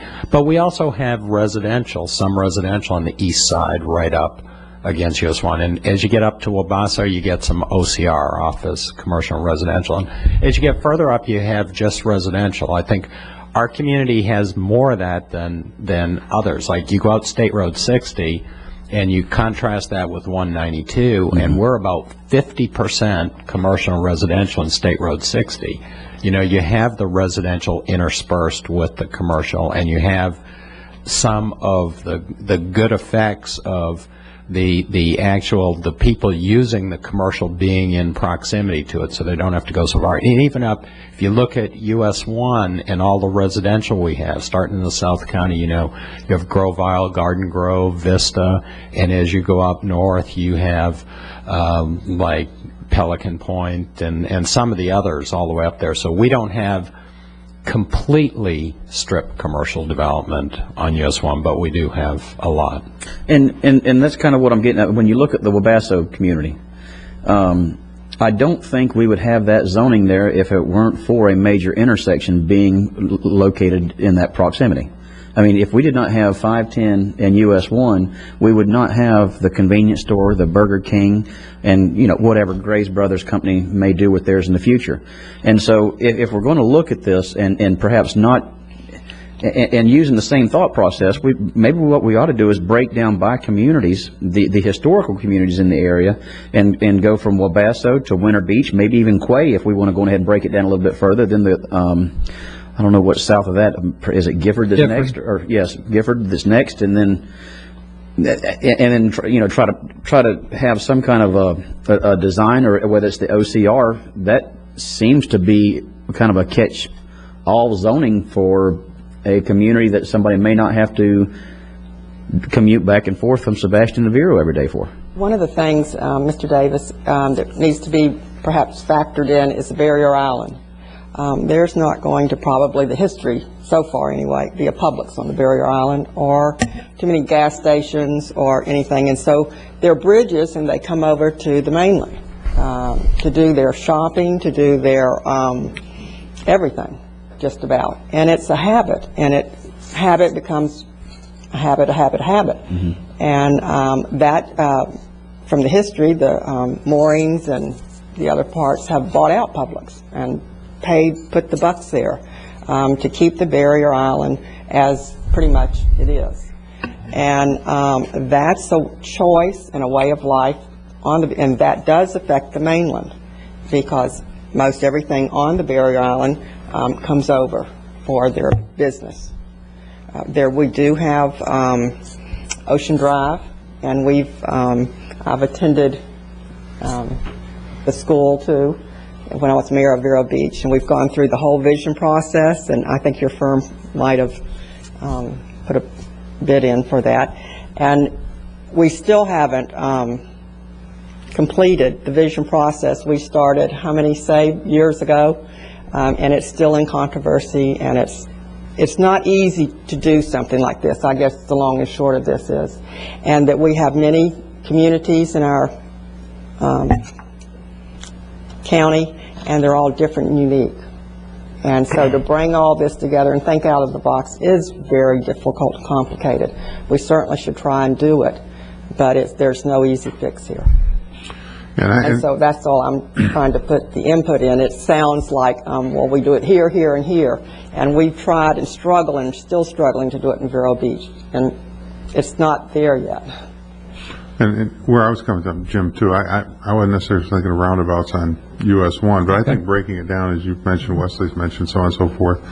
And it's a shame we can't do something with Old Dixie to help alleviate some of the traffic, to give some encouragement to use Old Dixie. I know I use Old Dixie going north and south frequently, and particularly now with the construction barricades and no construction going on a lot of the time on US 1. It's going on this morning. Good. And it helped me use Old Dixie. Yeah. But where I was thinking, I would love to take a 27th Avenue, for instance, and design that with roundabouts, and see if it's doable, if it's feasible, put something in like that, and let people work on it. I don't know if it'd be feasible now, but for instance, it's too late now, but 41st Street and 43rd Avenue, maybe that would have been a good candidate to experiment with a roundabout in the community. A lot of the things that they, one, you don't have the maintenance that you have with red lights and intersections. You don't. There's just so many positives that I've listened to. I'm not a traffic engineer, I know, and that seems to be, I think, when it comes to different traffic engineers, it's kind of like two different economists. This traffic engineer seems to hate roundabouts, and this one seems to love them, and there doesn't seem to be a bridge among them. And I think that the mix has some advantages, and moving traffic and having connectivity. And I'd like to see this commission take a strong approach on interconnectivity. I personally, I'm not interested in approving any developments without interconnectivity. I don't care if they want gates or not. Doesn't make any difference. You need interconnectivity. Just to answer a couple of those questions, I'm not trying to beat our own drum here, but this community was very visionary in the Indian River Boulevard corridor, which is a new corridor, which Billy was alluding to. Sometimes you have to look at new corridors instead of widening just the existing ones. And when we brought the boulevard up to 53rd, the vision was to 4-lane 53rd as a major east-west corridor to interconnect Kings Highway and 66th Avenue and US 1 and the boulevard. And your thought on Old Dixie, you wish there was something we could do with Old Dixie. Well, when this 53rd corridor is complete, and we've built a section now through Devasta there, through Waterway Village, and our design is far along now. We've got the railroad crossing approved at 53rd at FEC Railroad. When that roadway comes through, it's going to give people an attractive, safe corridor to get off of US 1 and get west of town, whether they're going to the mall or whether they're going to some destination to the west. And even from those people from the west wanting to go to the beach or east, that's going to create a tremendous connection in the North County. And if you look at Old Dixie north of 53rd, you don't have the packing houses that Chris was talking about. You don't have the four-way stop intersections. And I think there's a unique opportunity to do something with Old Dixie Highway between 53rd and somewhere south of 510. Now, whether we can get traffic over there, that is another thing. We may need a firm like Gladding Jackson to give us some advice on how do we get traffic over to Old Dixie and how do we use the boulevard efficiently.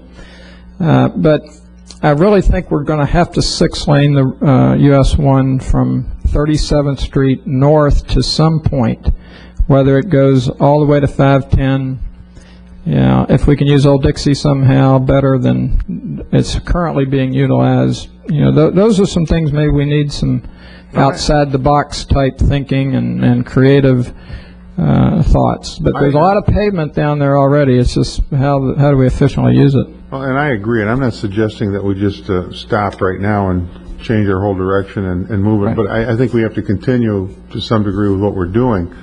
But I think we maybe need to evaluate, and maybe we need a consultant that can think out of the box, but to evaluate what we can do, looking at what we've got on the books now, what's in process or progress and what's happening, and then see what we can do to marry that with something in the future. I mean, we're looking at roads at 20, 25 years out, but marry that in the future where put some more connectivity in and things like that. I know myself, and I think most everybody, like I said before, it's the stop and go that people don't like. It's not the slow moving. As long as you're moving, I mean, you get on the interstates. I mean, basically, most of the interstates are almost roundabouts with the limited access. You get on and off. When you get to the other road, you got to stop. But if you're on the interstate and you're moving at 20 miles an hour because there's construction, that's a whole lot better than sitting there for 2 hours and not moving at all. And the safety of it. But I think that US 1, just like Route 60, is those are two of our absolute major thoroughfares in this county, and we probably need to do something where they can handle more traffic. But I know if I ever evacuate again, I'm using A1A or US 1. I'm not going on the interstate because the interstate was moving at 4 miles an hour. And US 1 and A1A and places like that, from talking to people, there wasn't any traffic on them at all. Everybody's out on the interstate. I wasn't there, so I don't know, but that's what I was told. I mean, you could drive. It took me 11 and a half hours to get from Vero Beach to Ocala. And southbound turnpike, you'd pass a truck going south every 20 minutes maybe. But I'm not suggesting that we stop, but I'd like to know where we're going to go from here and bring it back to a commission meeting for something. I'd like to get some direction other than just conversation today. And that's a good point, Mr. Chairman. Whenever I look at this, it's been mentioned that we're using, or that concurrency on US 1 could be used to shut down growth. And we're to that point. And I don't know, I have a hard time saying, okay, yes, we're going to continue to do everything we want to on US 1 without a plan that I feel comfortable moving forward with. And the plan that we made on State Road 60 was one that I feel comfortable moving forward with. I don't know if that's the same thing we need to do here. But right now, I don't think we have a plan. People who wrote this article, I guess, knew what they were writing when they said this revelation is so counterintuitive that it bears repeating, so I'll repeat it. Adding lanes makes traffic worse. And there's a standard thing that I keep hearing at conferences, that it's likened to loosening your belt as a way to lose weight. It doesn't make sense. When Jim talks about... Pardon? You feel better. Well, for a little while. When Jim talks about reaching a point of failure on the road, what does that mean? A lot of people think it has to do with the number of roofs, but really it has to do with a lot of bad lifestyle decisions that were facilitated by the way we planned things originally. So, you work in Vero Beach, you live in Sebastian, and you commute every day, and it takes you so long, and that's a problem. And if there's too many people, your commute's too long. So what do? We widen the road, and we're essentially rewarding the problem. If you let something fail, what does that mean if you let it fail? Does it mean that it's... right now, maybe it fails on paper. We all know that there's no problem driving down US 1 in the worst of times, even with all the construction that's going on. But what does it mean if it fails? If it fails, it means that people start reconsidering bad lifestyle decisions. They maybe, if they work in Vero Beach and they live in Sebastian, they think about, maybe I should work in Sebastian, maybe I should live in Vero Beach. They think about, gee, maybe I should get together with my neighbor who also works at the same place and carpool or vanpool. I mean, you force better lifestyle decisions sometimes. a lot of people say, and it's a hard thing to swallow, congestion is not a bad thing. Congestion may create better decisions on the part of people who use the roads. 6-lane US 1, I hear maybe we need to do it. I don't think maybe we need to do it. When you drive south to the areas where US 1 is 6-lane, it's a very imposing, unpleasant scale. And so what if we have to move a little bit slower? To me, it's a worthwhile trade-off. Be a little bit inconvenienced to have a friendlier scale of the road that we'll all be happy with for a long time to come. It's also said that every time you add lanes to a road, there's a certain percentage of people over the age of 70 that simply stop driving because it's too imposing. I don't know that we should buy into the notion that maybe we have to widen US 1 because of the traffic. When I'm talking about thinking outside the box, that's what I mean. Don't be bound by that statistical analysis that says you have to do that. Maybe Billy can comment on that, but I mean, our notion in bringing Gladding Jackson to the table was that they could counter just that sort of model-bound mindset and let us look at it a little differently. Mr. Christopher? Did you want to comment on what he said, Billy? Not really. I mean, we would have to have a better understanding of what we're dealing with, so it'd be hard for me to answer that question. But I mean, a lot of the work that we do involves undoing projects that are trying to accomplish the exact same goal that we're talking about here. Mr. Christopher? I don't want to disappoint all my good friends here today. It's too late. You're here.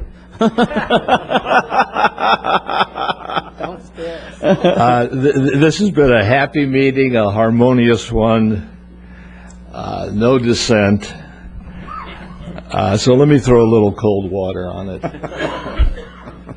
A couple of things. One, Chris made a very good presentation, but you've got a very tough problem here. It's not easy. I think Commissioner Davis is you're all on track. It's very, very hard, and there's no easy solution. The starting point is to get the facts. People say I'm focused on details. I like to think I'm focused on facts. There's one slide Chris had. Chris, it's the one that shows the percentage capacity. Is there any way to throw it up on what page is that, George? Pardon? 15. Page 15? It's page 15. And then he superimposed on that how many years are left based on that capacity based upon historic growth numbers. And that historic growth numbers are certainly something to look at, but to not to have before you the facts of what the approved projects would show is just putting blinders on. I mean, you're kidding yourselves. You can't deal with the US 1 solution unless you have the facts. Yes, there's a slowdown. And it may last for a year. It may last for 2 years. I hope it doesn't last much longer than that, or there's going to be a lot of problems. I saw Chris do some numbers about 3 months ago that put the approved projects on, and those percentages, I think, jumped to 150% to 200%. Those projects are going to go online, and whatever you do for US 1, you got to be looking at. I think you have to look at having for you the approved project numbers. Now, you may discount them, but not to have them in front of you, I don't understand the rationale. That's one thing. The other thing, let me talk a little bit about crawl. To me, crawl is a very scary word. It is not satisfactory, I believe, to the majority of the residents of Indian River County. Slowing traffic is not scary. Roundabouts are not scary. Stopping traffic is scary. And if anybody, I don't think you're seriously looking at crawl, but if you are, go out on US 1 today. I drove on US 1 yesterday the segment you're talking about twice, not during the slow period. I mean, not during the peak hour, but during the slow period. And it was lousy. It's a 2-lane highway. It was stop and go. I don't think the people want it. It's not a 4-lane highway today. It's a 2-lane highway because they got cones up for miles. And that's what crawl is going to look like. So go out there tomorrow and drive it. Drive it when I did. I drove it at 11:30 in the morning, and I drove it at 2 o'clock. You know, if I could ask a question along those lines, and I don't know whether our engineer would know, inside the city of Sebastian, they have medians, they have it 2-lane, they have parking on the side of the road, 4-lane, excuse me. And then you go inside the city of Vero Beach where you have no median, you have 4 lanes, and the traffic difference as far as the counts inside those municipalities, how much difference is that versus where we're talking about needing 6 lanes on US 1? Well, the median section, I'd have to look up the counts. And the reason why I say that is when you drive through the city of Sebastian on US 1, it is a different feel. And what does it feel like? It's rather calming. I mean, I'm not saying you want to just kick back and put it on cruise control and not pay attention, but as you drive through, it's a different. It's not asphalt all the way. It's not asphalt all the way across. It's by far the most beautiful, beautifully landscaped section of US 1, in my opinion. Yeah, I think there's no question that the Sebastian section with landscape medians and a divider between the 2 directions looks better. Raised it feels medians. better. Yeah. They have raised medians. Brick pavers. It acts as a friction center in the middle, and traffic tends to slow down. Now, it definitely forces people to make decisions about where they're going to turn, because they may go past a driveway that they wanted to turn left into, but they can't because there's a separator there, so they have to go beyond U-turn and come back. And then it's not wide enough for my truck to make the turn. Right, up on the curb. that It's can not happen perfect. too. I didn't say it was utopia. I just said that it. Truck will actually just go over the curb. I do. But actually, those segments, the one in Sebastian and the one in Vero, are very similar in volumes. It's just that the one in Vero has a continuous left turn lane down the center without a median, and so you're able to turn with that scramble lane in the center. You're able to turn in either direction to go left. But the volumes are pretty much similar. The Vero section may be a little bit higher on a daily basis. Okay, so now when you take this new section in the middle then, and with development not yet being there, is there a way of doing a raised median, like I'm going to call it Sebastian-esque, versus what we're looking at in Vero? Do you mean when we would 6-lane it, or? Because when you 6-lane, you have to have a median. You can't have a 7-lane section with a scramble lane. It has to be a 6-lane with a divider. See, we have 5 lanes. But we almost we almost always add landscaping. We dress up the medians so that it looks much better. We landscape them, irrigate them, and so forth. When they talk about crawl, George, you mentioned crawl. I'm not sure. I go to Orlando.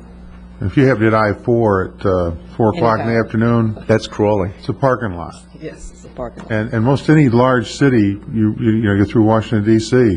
at rush hour or whatever, it's just stop and go. And they've done some things up there to improve it. But I think there's some validity to the fact that we do measure peak season, peak hours, and set our standard way up here for that inconvenience that you get 2 hours a day, 3 months out of the year. And I don't know what the numbers or how they change or whatever. I'm not an engineer, but I do think there's some validity to that argument. That maybe traffic has to run slower when there's more people here and we have our flex. Of course, we're growing too. I mean, the growth we're having, and we may have a slowdown, but it will come back. I saw this happen in the 80s with condominiums, and it's come back. And that's kind of the nature of my question. And looking at, I mean, if we can accomplish in this section of US 1 what Sebastian's been able to accomplish with their section of US 1, and if it is a level of service issue that's keeping us from getting there, I dare say it may be something that I'd be willing to consider. just based on... If it's a what did you say? If it's just based on a level of service to be able to accomplish the calming effect, to be able to accomplish the aesthetics, and they're right along the edge of the railroad tracks. They're right along the... I mean, they've got the same situation. They haven't lowered their level of service, have they? I'm not sure. That was why I prefaced my question with what is the traffic counts there versus what we're talking about on this section of US 1 that we're hearing must be 6-lane. Just to comment on the median and all the resurfacing projects that you saw on Chris's slide include median, landscaping in the median, and there's more than the 70 feet of right-of-way that you have south of 37th Street. That's where you end up with the 5-lane section with no median, basically south of 37th. Say that one more time, Jim. All of the resurfacing projects north of 37th will have landscape median. There's already median north of 37th most of the way. Right. Where you don't have the median is between 37th and just north of 6th Avenue or south of 8th Street. And then the new widening that just went through US 1 south of 8th Street, they put in a beautiful landscape median there, and that will continue all the way to the South County line. So where you don't have a median basically is between just north of 37th and about south of 8th Street.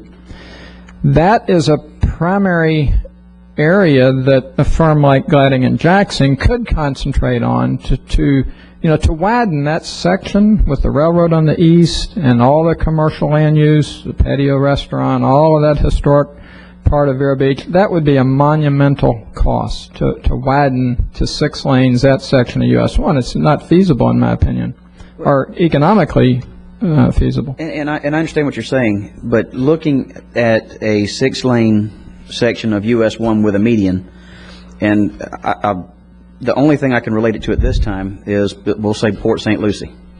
And that would be a monumental mess-up to have that go directly through this community, in my opinion. Through Vero Beach, you mean? But either that or this section that we're talking about that needs to be 6-lane.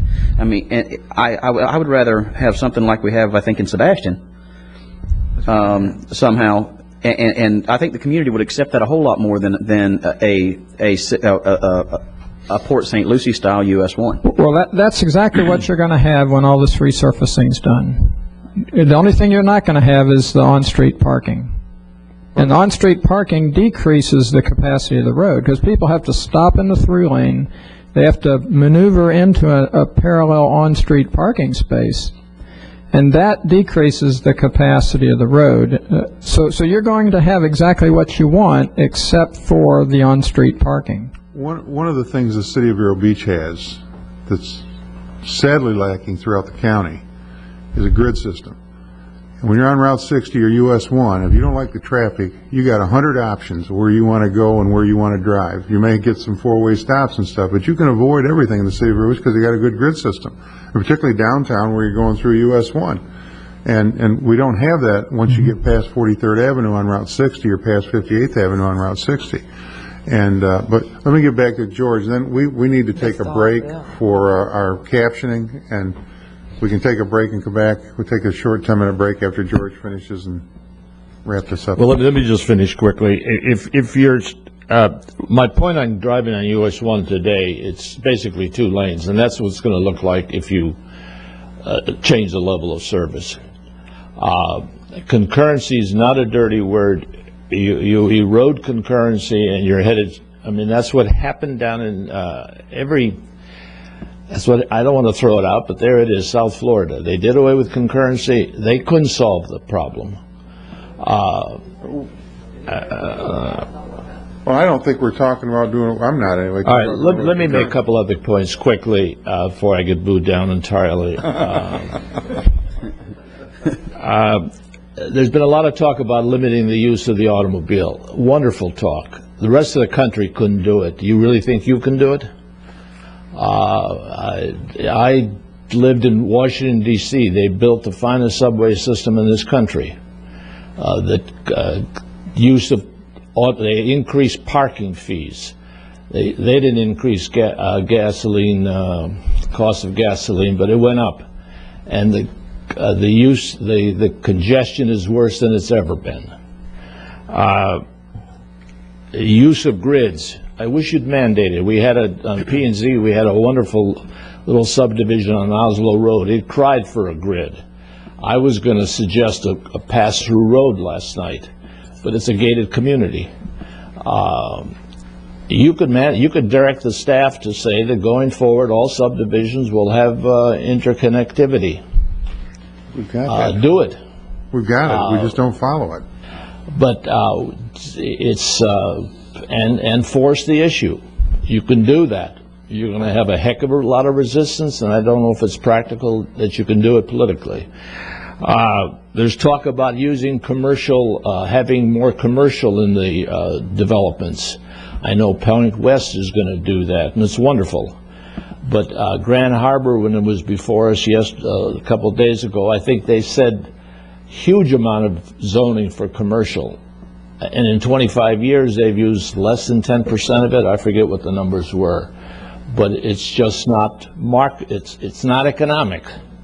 So when you don't go on solutions that aren't realistic, I mean, the planners can talk about these wonderful ideas, and maybe they work in Pittsburgh, and maybe they work in San Francisco. We're not either, and they had serious problems. Anyway, that's... Well, the only thing I'd say about Grand Harbor, if their waterfront that they originally planned, correct me if I'm wrong, Bob, they originally planned their waterfront with apartments upstairs, commercial, little restaurant stuff downstairs, right on the marina. Right. If that was open to the public, there'd be standing room only in those restaurants. In the evenings. Because especially. people would go up there and use it, but you can't get into Grand Harbor, and that's the problem. And the people that live there don't care about going there because they're there all day long. That's right. I agree. Thank you. Take a 10-minute break.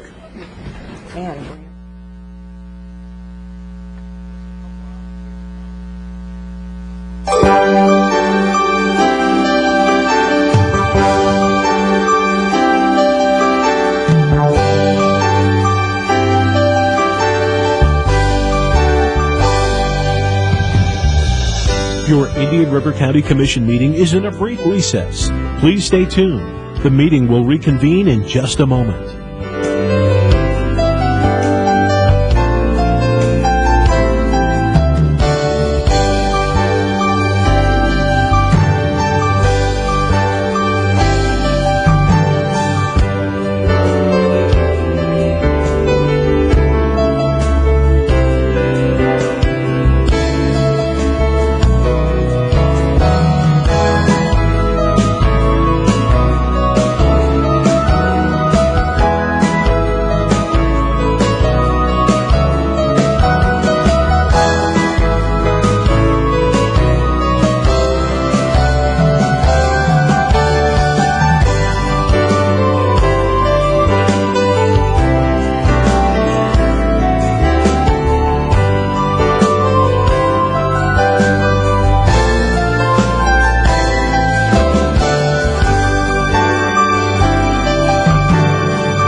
Your Indian River County Commission meeting is in a brief recess. Please stay tuned.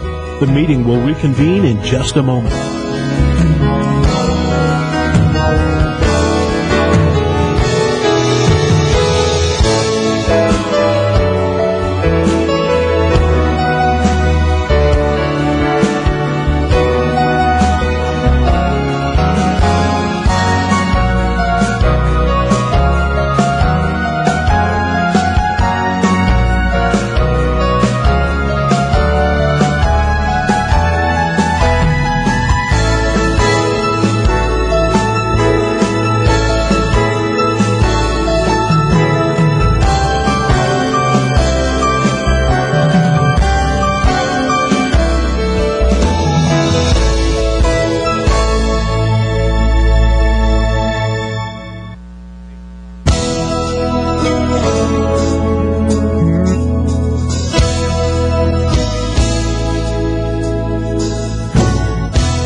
Your Indian River County Commission meeting is in a brief recess. Please stay tuned. The meeting will reconvene in just a moment.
Your Indian River County Commission meeting is in a brief recess.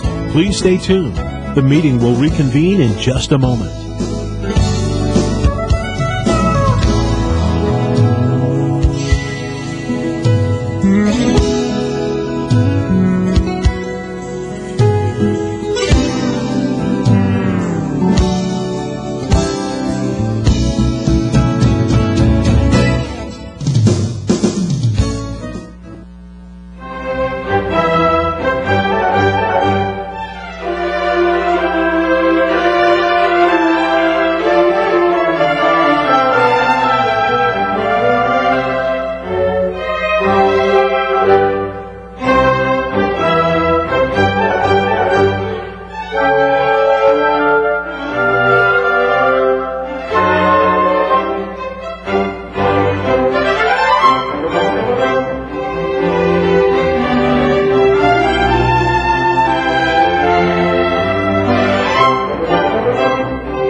Your Indian River County Commission meeting is in a brief recess. Please stay tuned.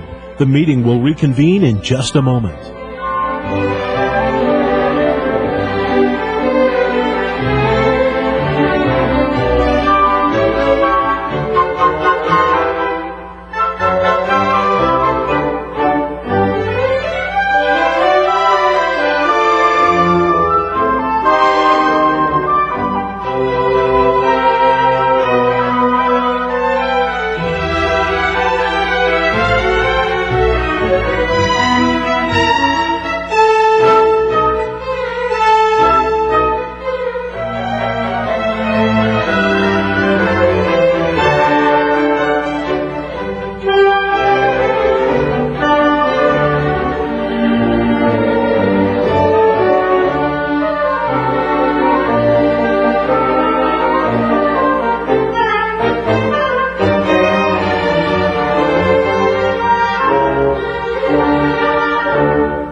Indian River County Commission meeting is in a brief recess. Please stay tuned. The meeting will reconvene in just a moment.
Your Indian River County Commission meeting is in a brief recess. Please stay tuned.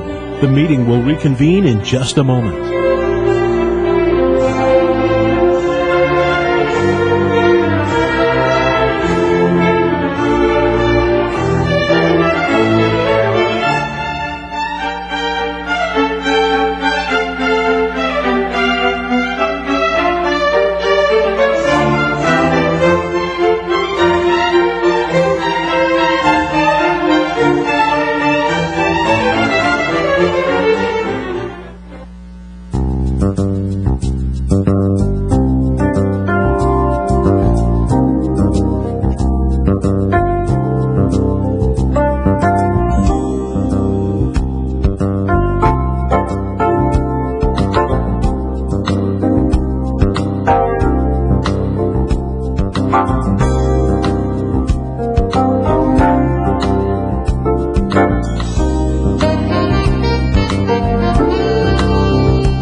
Your Indian River County Commission meeting is in a brief recess. Please stay tuned. The meeting will reconvene in just a moment.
Indian River County Commission meeting is in a brief recess. Please stay tuned. The meeting will reconvene in just a moment.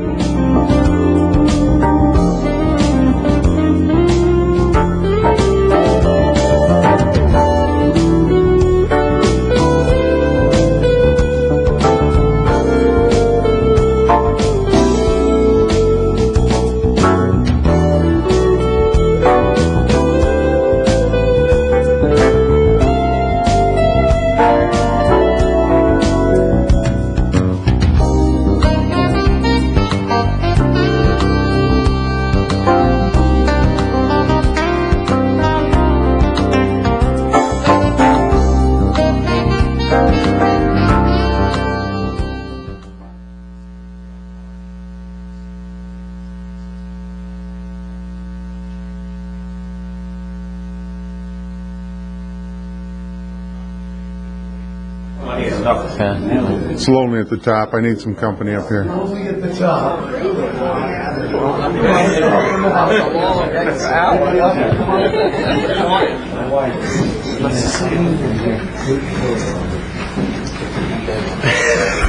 Call the meeting back to order. And George, were you through? Is there anyone else that would like to? Yes, sir. Good morning.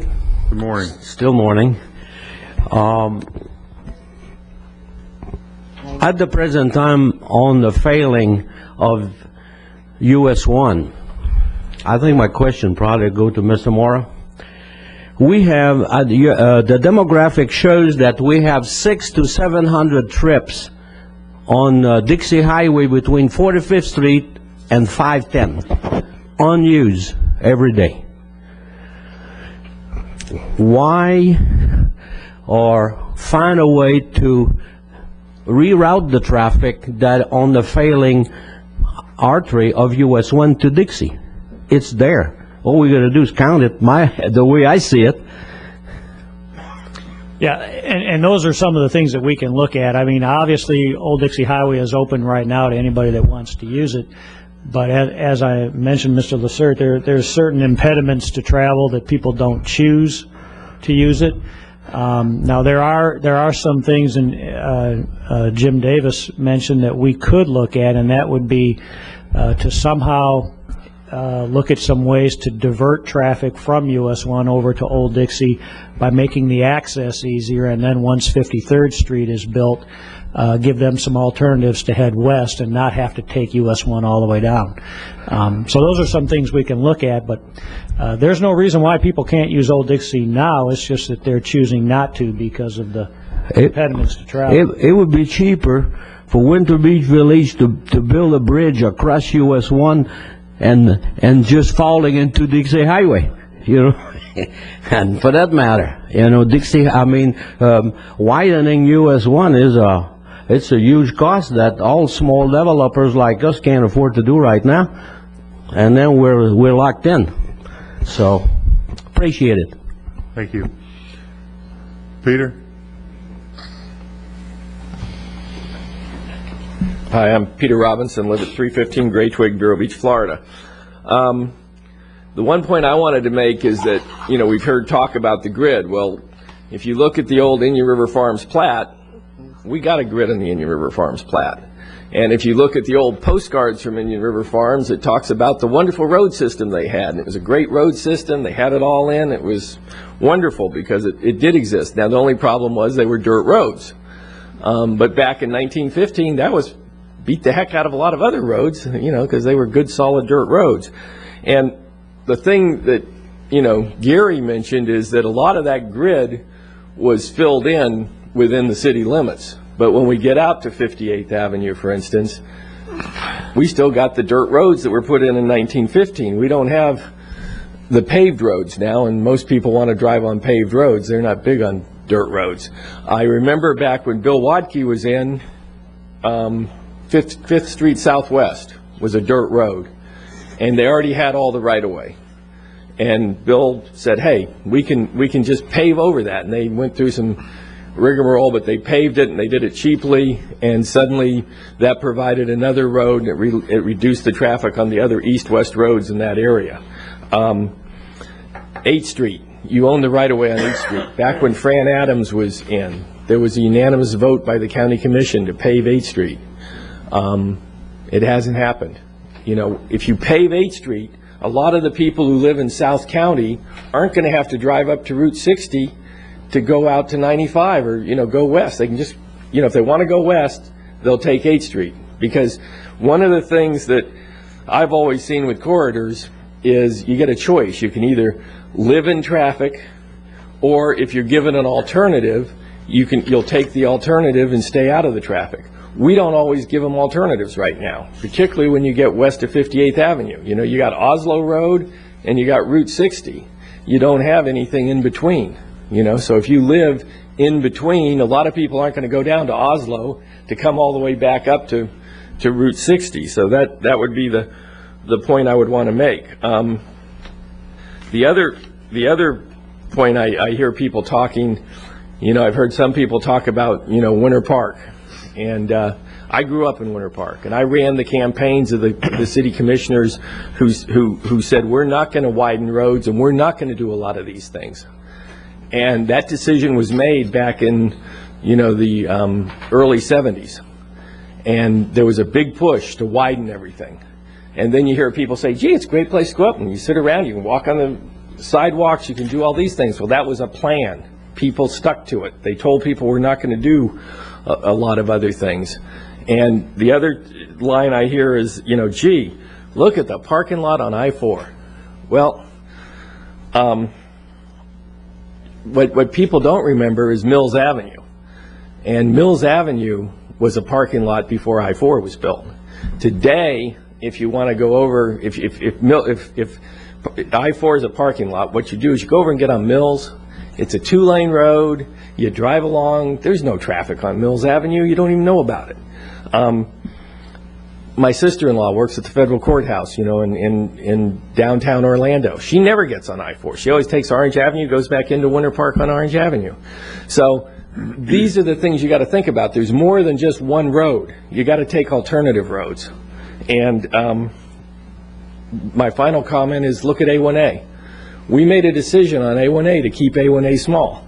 Right now, if you go over there at 17th Street coming up from Castaway Cove, it's a mess. I mean, there's a lot of traffic there, and we're going to put up with it till about April 1st or right after Easter. But that was a decision, a conscious decision. And sometimes, as far as I'm concerned, that was the right decision. You know, don't just always say that the solution is we're going to build wider roads. Sometimes we have to make a conscious decision that we'll put up with some traffic jams to get through with less in the long term. Thank you. Thank you, Peter. Mr. Scholke. Good morning, Commissioners. My name is Joseph Scholke. I'm with the civil engineering firm of Scholke, Bill & Solder in Vero Beach, Florida. I'm also a resident of Indian River County, and specifically, I live in the city of Sebastian. And I've been making this drive every day of my life, not my whole life, but my working life from 1989 until now, from the city of Sebastian down US 1 to Indian River County. I've made that drive typically anywhere from 7:30 till 8:30 in the morning, and typically anywhere from 5 in the evening to 7, 8 o'clock at night each time. I've never personally noticed an issue in US 1 on all these years other than the construction that's going on now that Mr. Christopher talked about. I personally don't see how it's failing, not when I do drive 510 at 66th Avenue. Now that's failing miserably. I was in a traffic jam 3 days ago that was backed up from 66th Avenue all the way to the west, all the way to the old Liberty Magnet School at the bend in 510. That's how far backed up that traffic was. And there was no accident or anything apparent.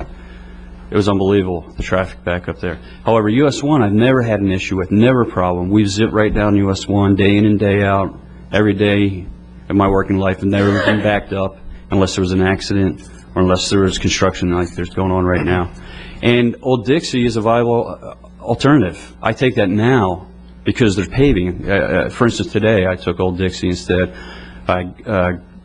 Right at Graves, I just took the shortcut right through their property, not through their property, but Old Dixie comes out at 510, went right down 510 because they're paving on US 1 today.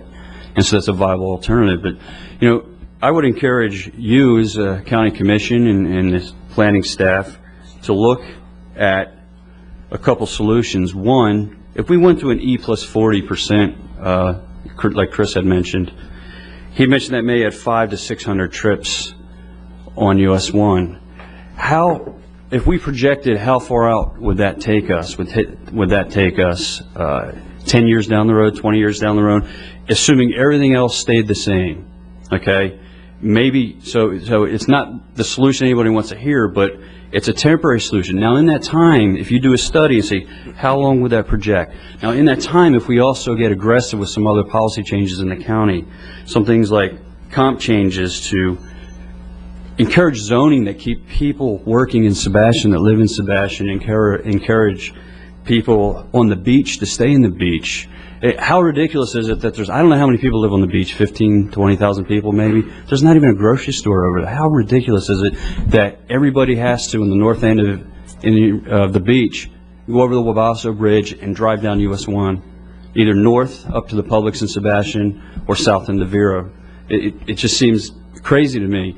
Yeah, it probably takes some political guts to encourage something like that, and I'm sure you all know, especially with the people on the beach and the money and everything else. But it's crazy to me that we have things like that happen, that we don't have opportunities for the people on the beach to stay there and shop and do what they need to do. Well, I just have to insert myself here, and you lived on the beach as a child.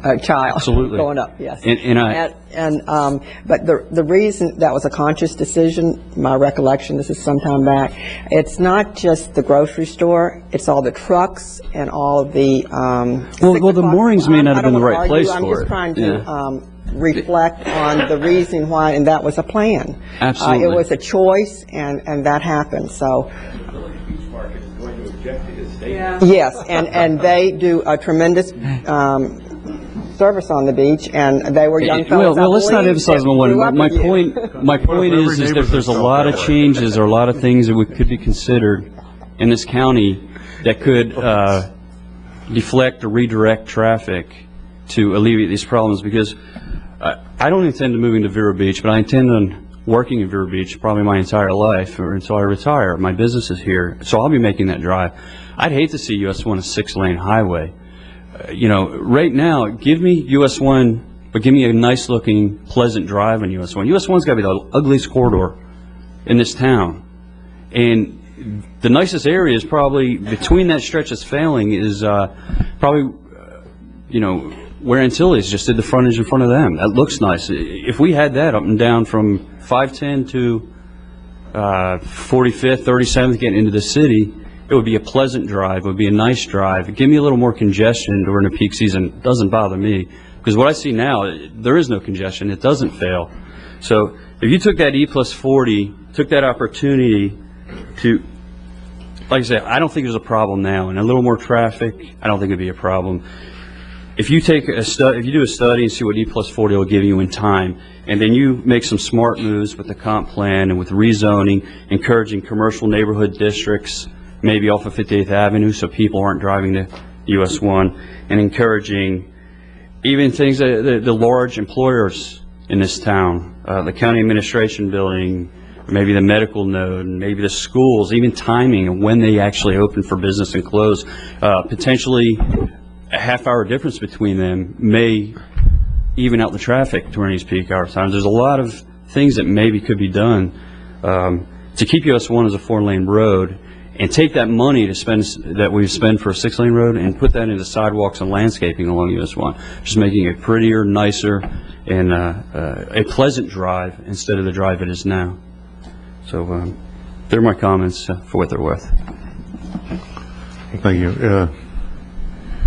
David?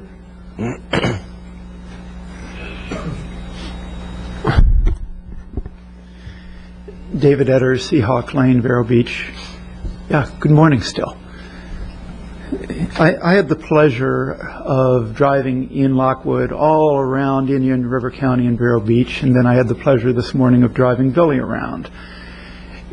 We went up and down US 1, we drove Indian River Boulevard, we stopped and looked at the intersection of 510 and US 1 and where Old Dixie comes in, and it's been educational for me, because you drive up and down, even with the railroads, they're still crossing, there's still large-scale grids there. And Ian's comments were, boy, US 1 sure doesn't seem to be broken. There's a lot of grids that can be developed and encouraged and everything else, but to really say much more, you have to analyze the problem, look at it, do volume calculations, and then design calculations to figure out what you want and what you want to be. And Richard and I have been talking about a lot of things, and one of the things we looked into and got shut down immediately was incorporating Winter Beach Village as a city, so it could ideally take over some of its own concurrency issues and design issues and create a little village, and in essence Sebastianize it, make it a pleasant place to drive through, give people a reason to not drive 70 miles an hour. I mean, I drive US 1 quite often, and my only problem is at peak hour, peak season, if I try driving the speed limit, people run me off the road. I don't think it's a problem. I think it's the definitional problem. I think the term crawls scares people because they don't know how it's spelled. I don't think crawls equals gridlock. I don't think E20 equals gridlock. But I do think adding lanes may not be the solution we want. I'm from Akron, Ohio, and in about 1972, a lot of people, including the city of Akron, got very active and said, we need a bypass. We have to go from Exchange Street over to North Main, and we need a big bypass. So they got a federal grant. They put this elevated bypass in. They tore down about 240 homes to do it, plus a bunch of businesses, installed it, and it killed the downtown. Within 10 years, half the buildings in downtown Akron were vacant or almost vacant. They started tearing down buildings, and shortly after that I moved out of town, and I didn't get back very often, and I'd go years and years without going back. But I went back there over Christmas and stayed with some friends, and they said, hey, let's go out to eat. And I'm there, okay, where? And they said, oh, downtown. We drove downtown, and I got lost. I kept looking for the overpass, and it wasn't there, and I asked them about it. They said, oh, they took it out about a year ago. And almost immediately, the downtown started reviving. Just when they started tearing it down, businesses started coming back. And there was Restaurant Row, and downtown Akron became an interesting, vital place once they realized what the vision of what they wanted to be is. And I think the reason for using an outside consulting firm to look at things that uses an analytical approach, because you still have to move cars, people still have to go around, but you also have to see the vision, determine how fast you want the cars to go and how to do it. But you need the outside approach to get all the sides together, from the Indian River Neighborhood Association to the county commissioners to concerned citizens, and it's not going to be done with just us here. The development community can't do it. I don't think staff can do it. And whether it's Gladding Jackson or one of the other firms that specializes in doing large workshops and corridor analysis, is where you're blending design solutions with analytical solutions, I think we have to go forward and consider it. So 20 years from now, we're not debating how to tear out extra lanes that we realize we don't need. Then I have two other quick comments. I've heard Chris Morris say about 4 or 5 times, people don't use Old Dixie. Well, there's a reason they don't use Old Dixie. There's no reason to use it. If you can drive 55 to 70 miles an hour down US 1, why the heck are you going to go over? I also heard 3 people today, Wesley included, saying, oh, I went down Old Dixie because there's a lot of construction and trucks and congestion on US 1. Well, there was still a lot of traffic moving on US 1. I also drove down Old Dixie today during peak hour, and there weren't any cars. And you looked over at US 1 and there were just lines of dump trucks. And I thought, there's lines of dump trucks, it's peak season, peak hour, traffic's still moving, and nobody's going over to Old Dixie. Of course they don't use it, but if there's congestion every day, the people that live in Sebastian and work for the county are going to use Old Dixie, and it will become used even with all the impediments to get to it. And I think part of the design-based solution is you look at the impediments. You tear down, you pay Graves what they want, you tear down their packing house, and you change that intersection up there and figure out a way to do it. Wow. And there's a lot of creative ways to solve problems. And then my last comment is concerning both Ian and Billy. People in the audience and on boards say, well, you're from Orlando. What about I-4? The one thing I know is Gladding Jackson didn't design I-4. And they haven't been retained to look at the problem, which is a big problem, but Orlando has hundreds and hundreds of thousands more people than we ever will, because I don't think the urban service line is going to move, at least during my professional career. And we're never going to have the density where we run into those issues. But we really do have to figure out what we want and how to get there. And part of it is we proceed with what we're doing, whether it's the prop share agreements or everything else, and then we blend everything in as we get up with the vision. Because even if the prop share agreement was signed today, it would be quite a few years before there's any design work even done. And that gives time to think about it, plan, and do things right, rather than just a knee-jerk statistical reaction based on a model that may not make sense. Thank you. Thank you. Anyone else? Mr. Pallad? Thank you for letting me speak again, Chairman.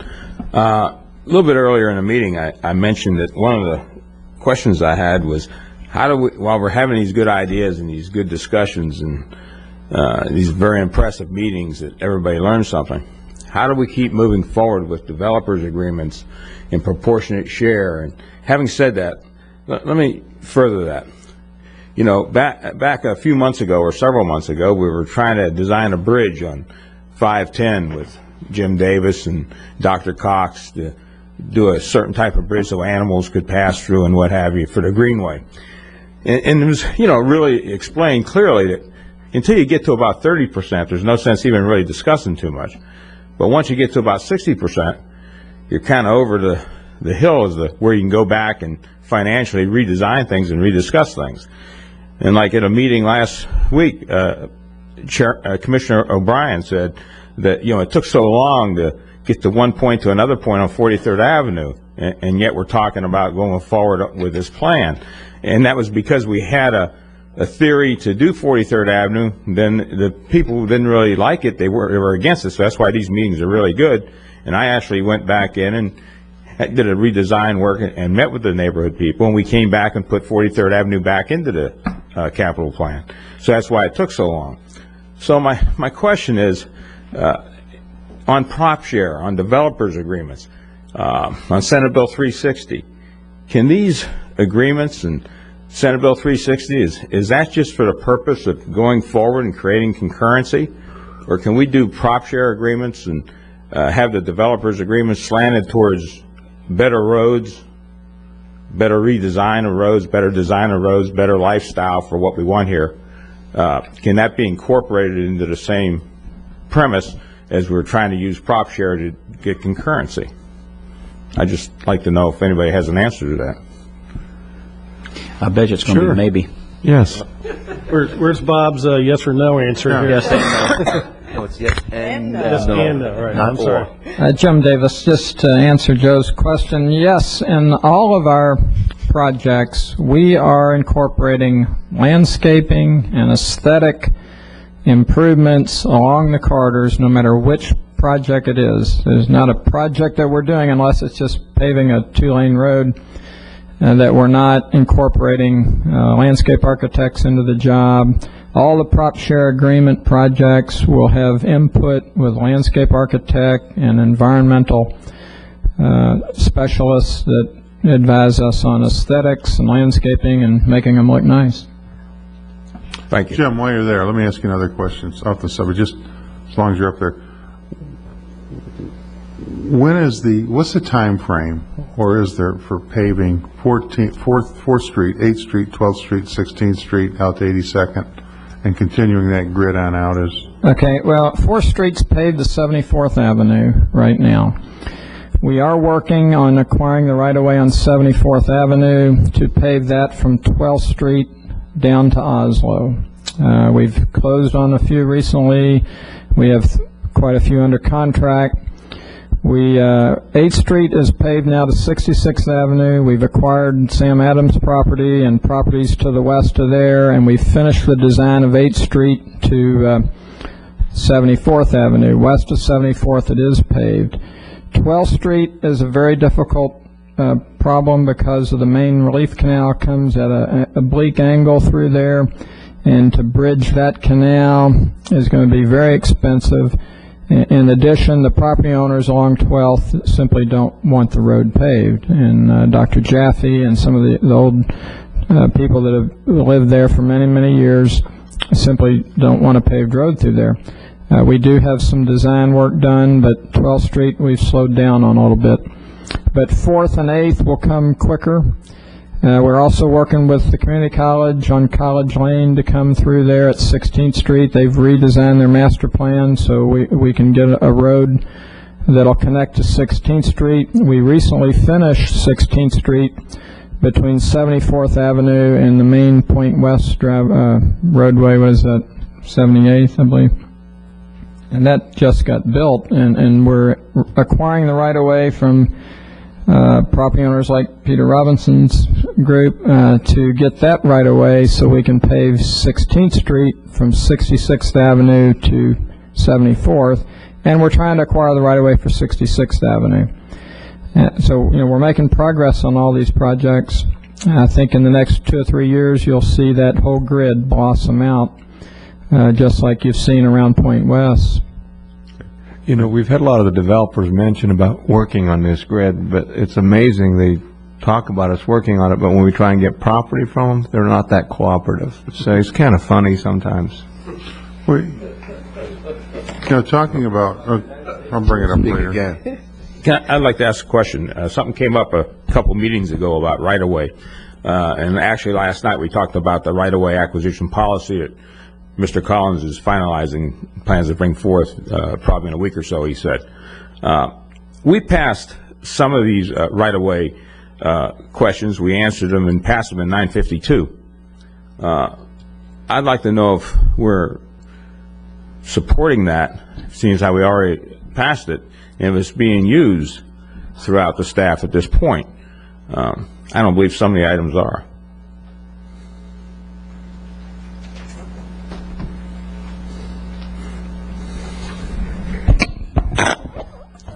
Most of what Joe has presented as a policy that the board approved, pretty much as a policy, we are implementing even more aggressively than what Joe has proposed, particularly on the 66th Avenue and 510 projects. We've been out there even before 30% drawings, talking to people and even acquiring houses and right-of-way, and you've seen a lot of that come before you as agenda items. Much of what we do you don't see because much of the right-of-way we acquire is dedicated on the face of a plat that's recorded. So you don't see that as a contract or as an agenda item where we're saying, we need to buy Mrs. Smith's property here. A lot of the right-of-way we acquire on the face of new development plats, and that's time intensive for us because we still have to meet with the property owners, negotiate how much we need. Sometimes they have to redesign. We have quite a few meetings, a lot of which you just don't see get before you. But I would say 90% of what you have presented we are implementing.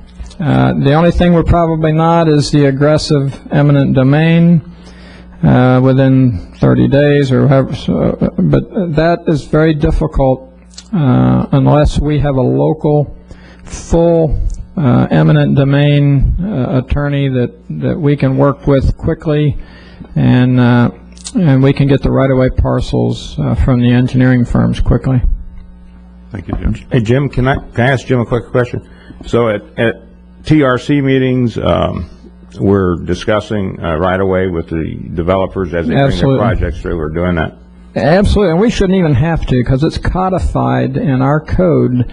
There's a table that shows every single collector and arterial road in the county and how much right-of-way we need.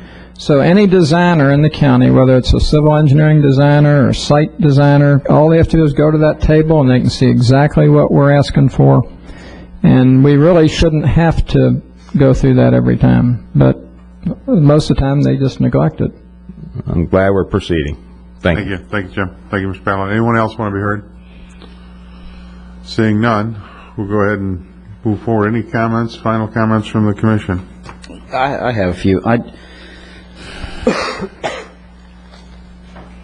was good. Well, thank you. I agree with you 100%. Absolutely. I think we can all agree with Commissioner Davis on that. I didn't want to say anything controversial, so. No, it's almost like we need to move forward on two tracks, because talking about roads. Okay, on two roads. But the methodology of sitting still and just waiting on something to fall on our lap is not going to happen. So we almost need to move forward on something with a 6-laning process and a State Road 60 scenario that we just had to go through. And then at the same time, I still have some burning questions about what the traffic counts are as they go through Sebastian versus where they're going through on this supposedly 6-lane necessary portion of US 1 versus how it looks through how it does through the South County, to see if there's just some other alternatives that we can take advantage of that is going to improve the aesthetic and the quality of US 1. So anything short of that, and I'm just trying to find some direction, because I really don't feel like we got a lot of direction out of here. We just got a lot of ideas and opinions. Well, we're going to get Bob to summarize it all for us in a moment. Okay. Well, good, Bob. I'm glad you've got that done. Yeah, it's a PowerPoint too, I hope, right? That's and throw in Indian River Boulevard, please. We don't want to 6-lane that either. Right. Anything else? My take on the whole morning so far is I think we have 6 lanes right now. We have 4 lanes on US 1 that are more heavily utilized. We have 2 lanes on Old Dixie which are underutilized, and I think we just need to find a more creative way to make it easier or more conducive, or to steer some of that traffic onto the underutilized lanes off of US 1. So my request to staff would be to take a good hard look at Old Dixie and how we can't maybe incorporate some of the traffic on US 1 to encourage them to use Old Dixie. I think the other 2-track or 2-road or 2-prong approach is just this week we heard Grand Harbor come before us. I think Mr. Christopher mentioned this, and they have 100,000 square feet of commercial in their plan, but they've only built a couple thousand, and we keep approving more and more residential without saying, hey, let's put the commercial in to keep some of these trips off US 1. And I think maybe going to some more mixed use, looking at our zoning there and encouraging some of those trips, those 9.9 trips a day that everybody's taken, to keep those trips more in their communities and local instead of coming out on these roads. So I think we do need to look at some of that mixed use zoning and uses, and if we have commercial approved in some of these projects, we need to say, hey, before you go too much further, let's get some of this stuff built and take some trips off the road. So I'd like to see staff kind of look at that a little bit as well. And but I kind of agree with a lot of people. When I travel US 1, it doesn't seem overly congested to me. I do take Old Dixie at times, and there's nobody on that road. It's just wide open. So I think we have capacity. I think you have to do a better job of moving some over to the under capacity roads. So. Sure. And this is peak time of the year, peak season. It took me 2 traffic lights to get off the bridge today. I'll come onto Indian River Boulevard, but that doesn't happen all the time. And it's a choice that you make, and we need to make some choices and stick to our guns probably on it. As far as this community, my feeling is that they don't want gridlock on the roads. They'll put up with it maybe for a short period of time during season or a particular incident of construction, and we're going to have a lot of construction going on in the next 3 years to 5 years, so we'll have a lot of slow traffic to no traffic to stop traffic. And so that part of the education needs to be put out to our community, what roads will slow you down and how you can go another direction and options and everything, because we are heading aggressively into a road widening building program. And I enjoyed hearing everybody today. Commissioner Fleischer? I think this was a great workshop. We've heard a lot today. I truly appreciate your presentation and much of the input from the community, especially some of the input here from the Commission as well. One piece of information that I drew closer to was when Joe Baird said we may have to make a choice. We have State Road 60 and US 1 that need work, and we don't have the funding, and we're losing the funding, and we're being creative. Creativity has to stay in mind and probably geared towards your presentation. I much rather see creativity than crawls, and some of the applications that you have denoted I have seen within this state, within this country, and within many areas of Europe that I've traveled. And I did not know what I was looking at when I was traveling, but I remember the feeling that I had when I was traveling on those roads. And specifically, I think I've had other discussions about roundabouts and some of the other creative techniques that we've seen. And we tend to see them in Piazza Navona or Trafalgar Square or many of the urban centers, and they're a way to get around some of the cultural environments we've seen in Philadelphia and Houston. And they're fantastic roadway management systems for their area. But I was in an area in Manchester in England, and it's not quite as congested as Kensington. And I got onto this roadway, and I don't know whether I was driving on the left-hand turn, left-hand side of the road or not, why it was so unique. But we got to this area, and I said, why is this turnaround here? There's nothing more than a pub and a sheep shearing factory on this road. Why are we at a turnaround? Where's the monuments? Where is the display? Where's the reason for congestion? Why did they do this here? And they said this turnaround helps the folks about 1.5 miles or I guess 1.5 kilometers away. And I think we have to look at that creativity.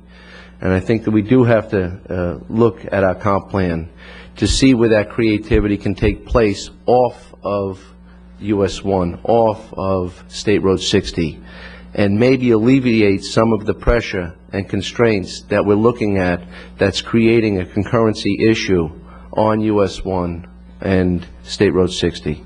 So yes, I do think that there are strong applications, but I think because this is a US 1 workshop, that we're looking at these options as ones that have to be created on US 1. And I don't think that was the actual intent, and I'm really encouraged by the input. And I agree with Commissioner Davis that we need to look at the comp plan to see how we can create that roadway, that relief valve that I experienced in Manchester that alleviated the problem in the lowlands where the help was needed. Thank you. Just a couple of things. I agree with what Peter said. I think that if there's some way to look at utilizing Old Dixie more or encouraging that use, or I don't have a plan, but if there's some way to do that, I think it'd be something creative to look at. The other thing, I think on US 1 and Route 60, the reason, and I keep hearing that there's not a problem, not a problem, not a problem, but as we fill up our urban service area, there definitely will be a problem. and a lot of trips are assigned to that road, and we've even got a lot of trips that are vested on that road that aren't built, and in all likelihood aren't going to be built in the next few years. So that's why the traffic's not there, although the vesting is there. So I think that we've got to look farther ahead than what's been going on the last 10 years on US 1 or Route 60 and what we expect tomorrow. We need to figure out what the traffic's going to be there in the next 10, 15 years as we fill up the urban service area, and I believe we will do that. And then I have a question, Bob, that come out here, is connectivity. My understanding, our policy is connectivity. What would, and how could we go about, for instance, making connectivity with development and ordinance, where we don't have quite the flexibility willy-nilly to say, well, in this instance, we'll overlook it?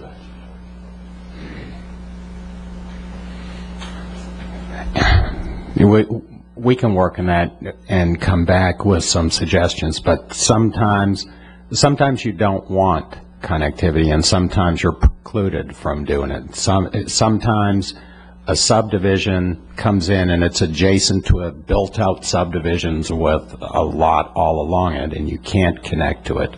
Other times, like last night, the project that the P&Z looked at was a multifamily project, and a lot of times it's more difficult, and there's more of a problem doing interconnectivity between a multifamily and a single family. But we can come back with some recommendations. You could have that with exceptions. I mean, where there's areas that you're aware of with exceptions. But a lot of the stuff that I've seen over the years it's a matter that, a NIMBY, not in my neighborhood, not in my backyard. I don't want connectivity, and they're public roads, and people need to move around, and I'm fearful of what people are going to see in the future, just like you had down south. Everybody's got to go to a main artery, and it really backs traffic up.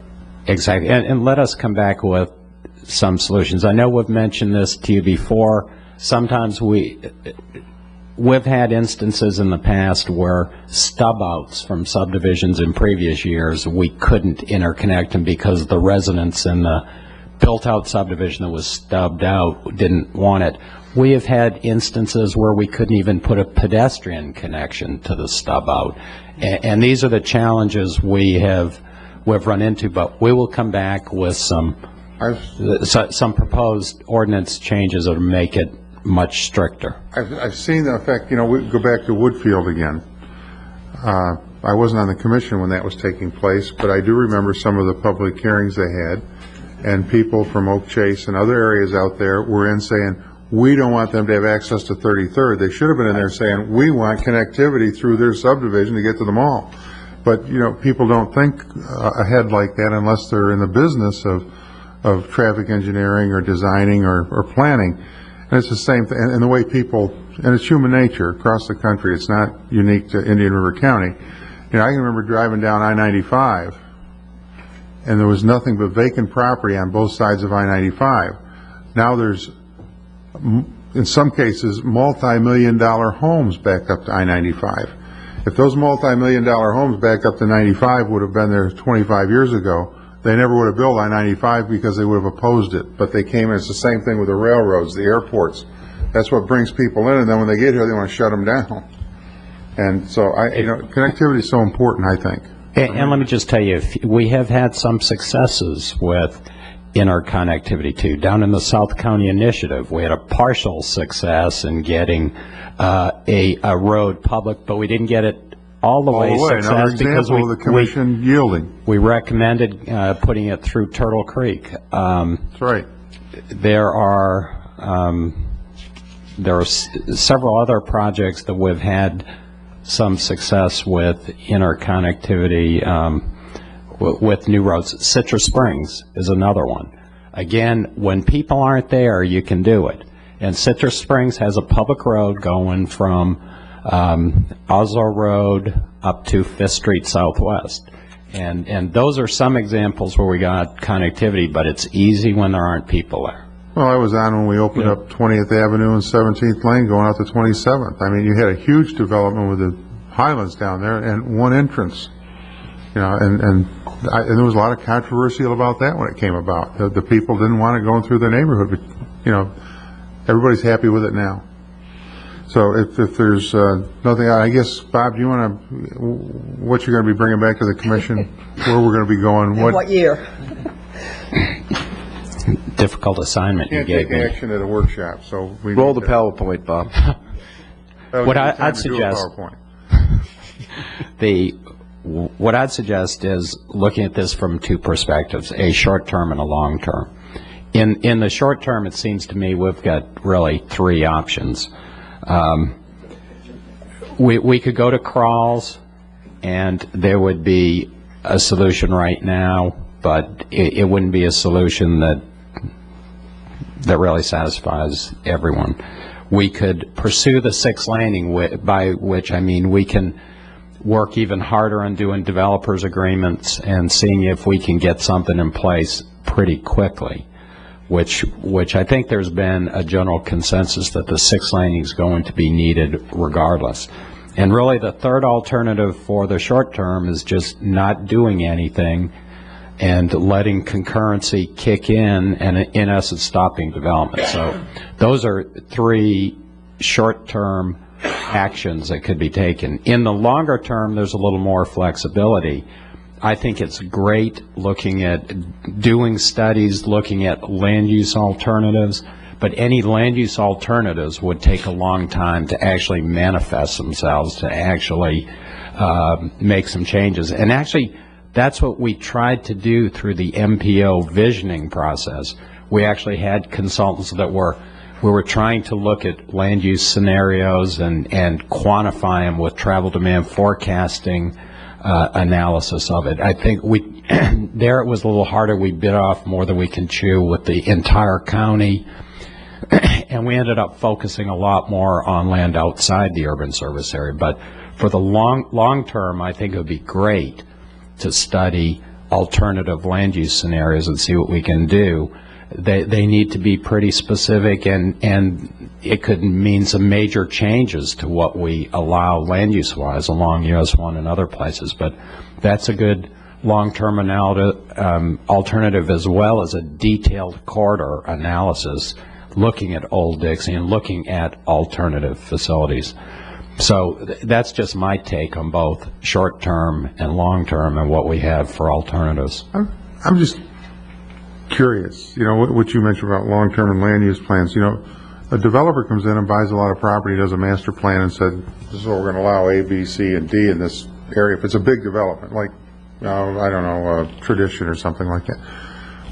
I wonder, why couldn't the county, and I mean, we do to some degree, but actually come in and if they want, I'm just throwing this, I'm just thinking out loud. I'm not suggesting it at this point, but I don't know if it's doable, but to come in and take a large chunk of land and say, this is what we want developed in that area. And this type of architecture, this type of structure, this type of, like the developer does. I don't know if that's doable, but I don't even know if it's practical, but it's a question.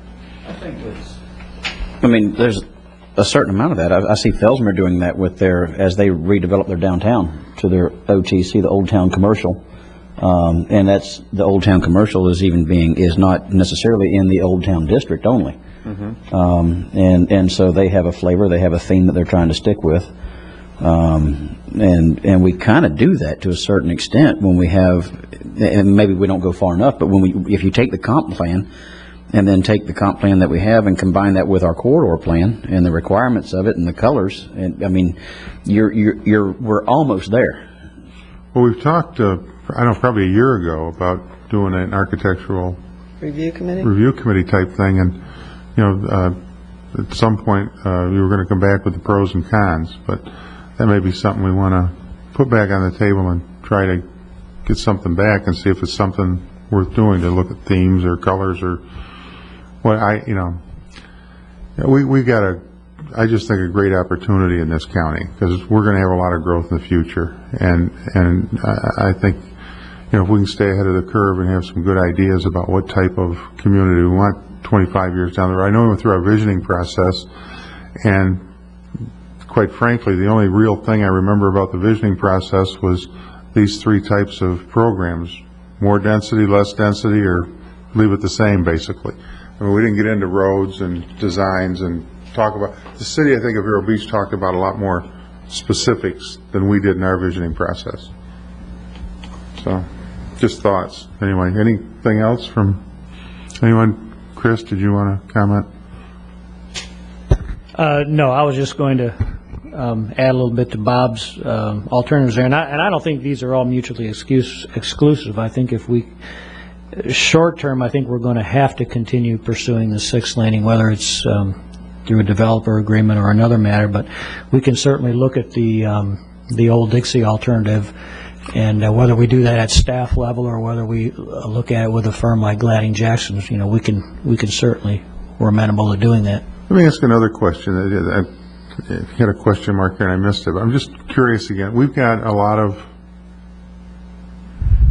paper traffic on US 1 and a lot of on Route 60, and probably some other roads also, but is there a way, and would it be feasible, and a lot of questions to be answered, this may be something to kick around and bring back to the commission to look at in a serious sense, but crawl, for instance. Is there a way to say, okay, we're going to allow crawl for 5 years or something? I know this sounds nutty, but, and then at the end of 5 years, crawl doesn't work anymore. We're back into concurrency because of a slowdown and because we've got probably, I don't know, maybe a couple of thousand trips that aren't going to be built in the next 2 or 3 years because of the slowdown. Would there be a, you know, I don't know if you know what I'm getting at to say, because we can't go in and we can't have vesting on it because it's all bought up and there's no capacity, but we know it's not going to be built. So is there some way around that? And crawl could be a way to do that, to allow developers that are ready to develop. And I'd like to say one other thing, because it was mentioned earlier. They talked about out-of-town developers, and it's kind of like talking about workforce or affordable housing and those scenarios and definitions. It's not and we all use the words, but it's not the out-of-town developer that I have a problem with. It's the corporate developer that have absolutely no interest in our community but profit. There are out-of-town developers that do quality projects and have pride in their work. And so I just like to distinguish between the two. I don't think you have to be a resident to do a quality development, but oftentimes corporate developments miss the mark some.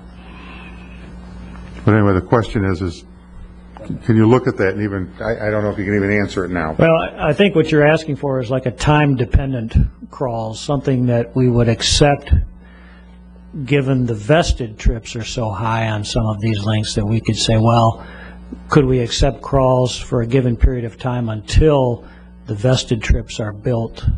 The traffic is now on the road, now we want to take it away. Something like WCI. Or that the certificate expires.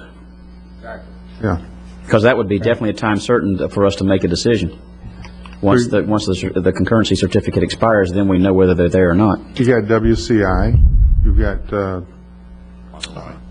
Waterway, you've got Grand Harbor, you've got, I mean, they've got a lot of trips. I mean, you're just saying you got these that there's no way they're going to be built in the next 2, 3, 4, 5 years and build out. Now Grand Harbor trips are not on our system. They're not. That's right. They were prior to 1990. Waterway. Stand corrected. Thank you. You know, a lot of the problem we have is perception. A lot of people have a different perception of what's out there. Like today we heard that US 1 isn't that busy and Route 60 isn't. Well, the P&Z thinks differently. They think it is, you know. I guess you'd call them ghost trips because they see them differently. But, and that's part of the problem. We have so many different opinions on it. I think we're best to just stay the way we're going. On the short term, we're going to have to look at 6 laning. We're going to have to continue with Route 60. I think Route 60 is even more important than US 1. I mean, because it's our main, it's going to tie into what they've done coming across the state. It's going to increase landscaping. It's it's the hurricane evacuation route. So I think it's very important. And US 1, I think, is going to become more of an important evacuation route for hurricanes in the future than 60 in about 5 years, because I-95 is just not going to be able to handle it because of the densities down south. Okay. So are you going to bring some of this, is there anything we need to bring back to the commission? I feel like we're kind of like Talked all around it. well, yeah, we've invested 3.5 hours, and what are we going to accomplish other than walking out here feeling good about what we talked about? Yeah. I mean, I think you've asked us, if I hear it clearly, one thing you've asked us, look at widening US 1, continue there. Look at being able to make Old Dixie an alternative, at least in a short term, and try and come up with a solution there, or be creative. I think also was mentioned is mixed use. If anyone's presently got commercial, make sure we make them stick to it if we can, and we'll look at that legally. So I think those are some of the things, and that's a summary.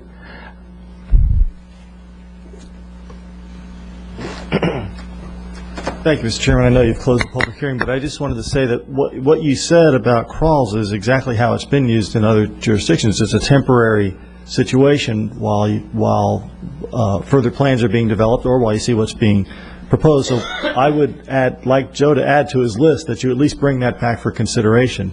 I think one of the unfortunate things about crawls is simply what Mr. Ederer says. It's the acronym. It sounds terrible. Yeah. If it was BLISS, probably have more support.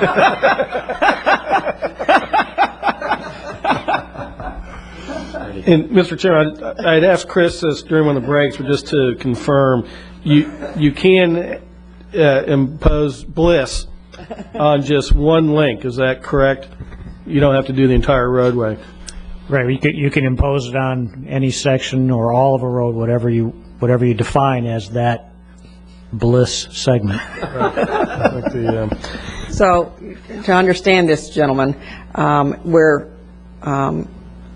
looking outside the box, but yet we're going to maybe paper over this and say it's okay, and call it crawls, BLISS crawls. Well, Is that the direction we're sending staff in? I think to bring it back to us Okay. to bring it back for us for discussion where we can take action up or down and give them some time to prepare some sales pitches or whatever. Sales pitches. And I think if you look at this, we have one segment in a 8-mile road where we're near capacity, and I think most of us have said, well, we're going from Vero to Sebastian on it. It just really seems a technical thing. I mean, nothing's going to change when you drive through those 12 blocks, other than we've have this technical restriction on it. So, Chairman Wheeler had mentioned a short-term thing, and I think if we just look at this particular link, it would free a lot of things up and let us look at these other solutions.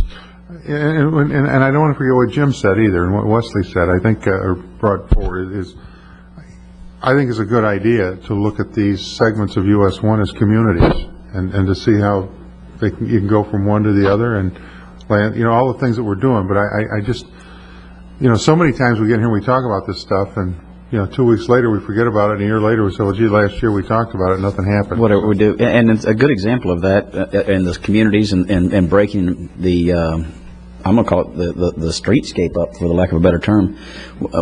Our section of State Road 60 to 95 looks a whole lot better than anything 192 has from 90 to out 95.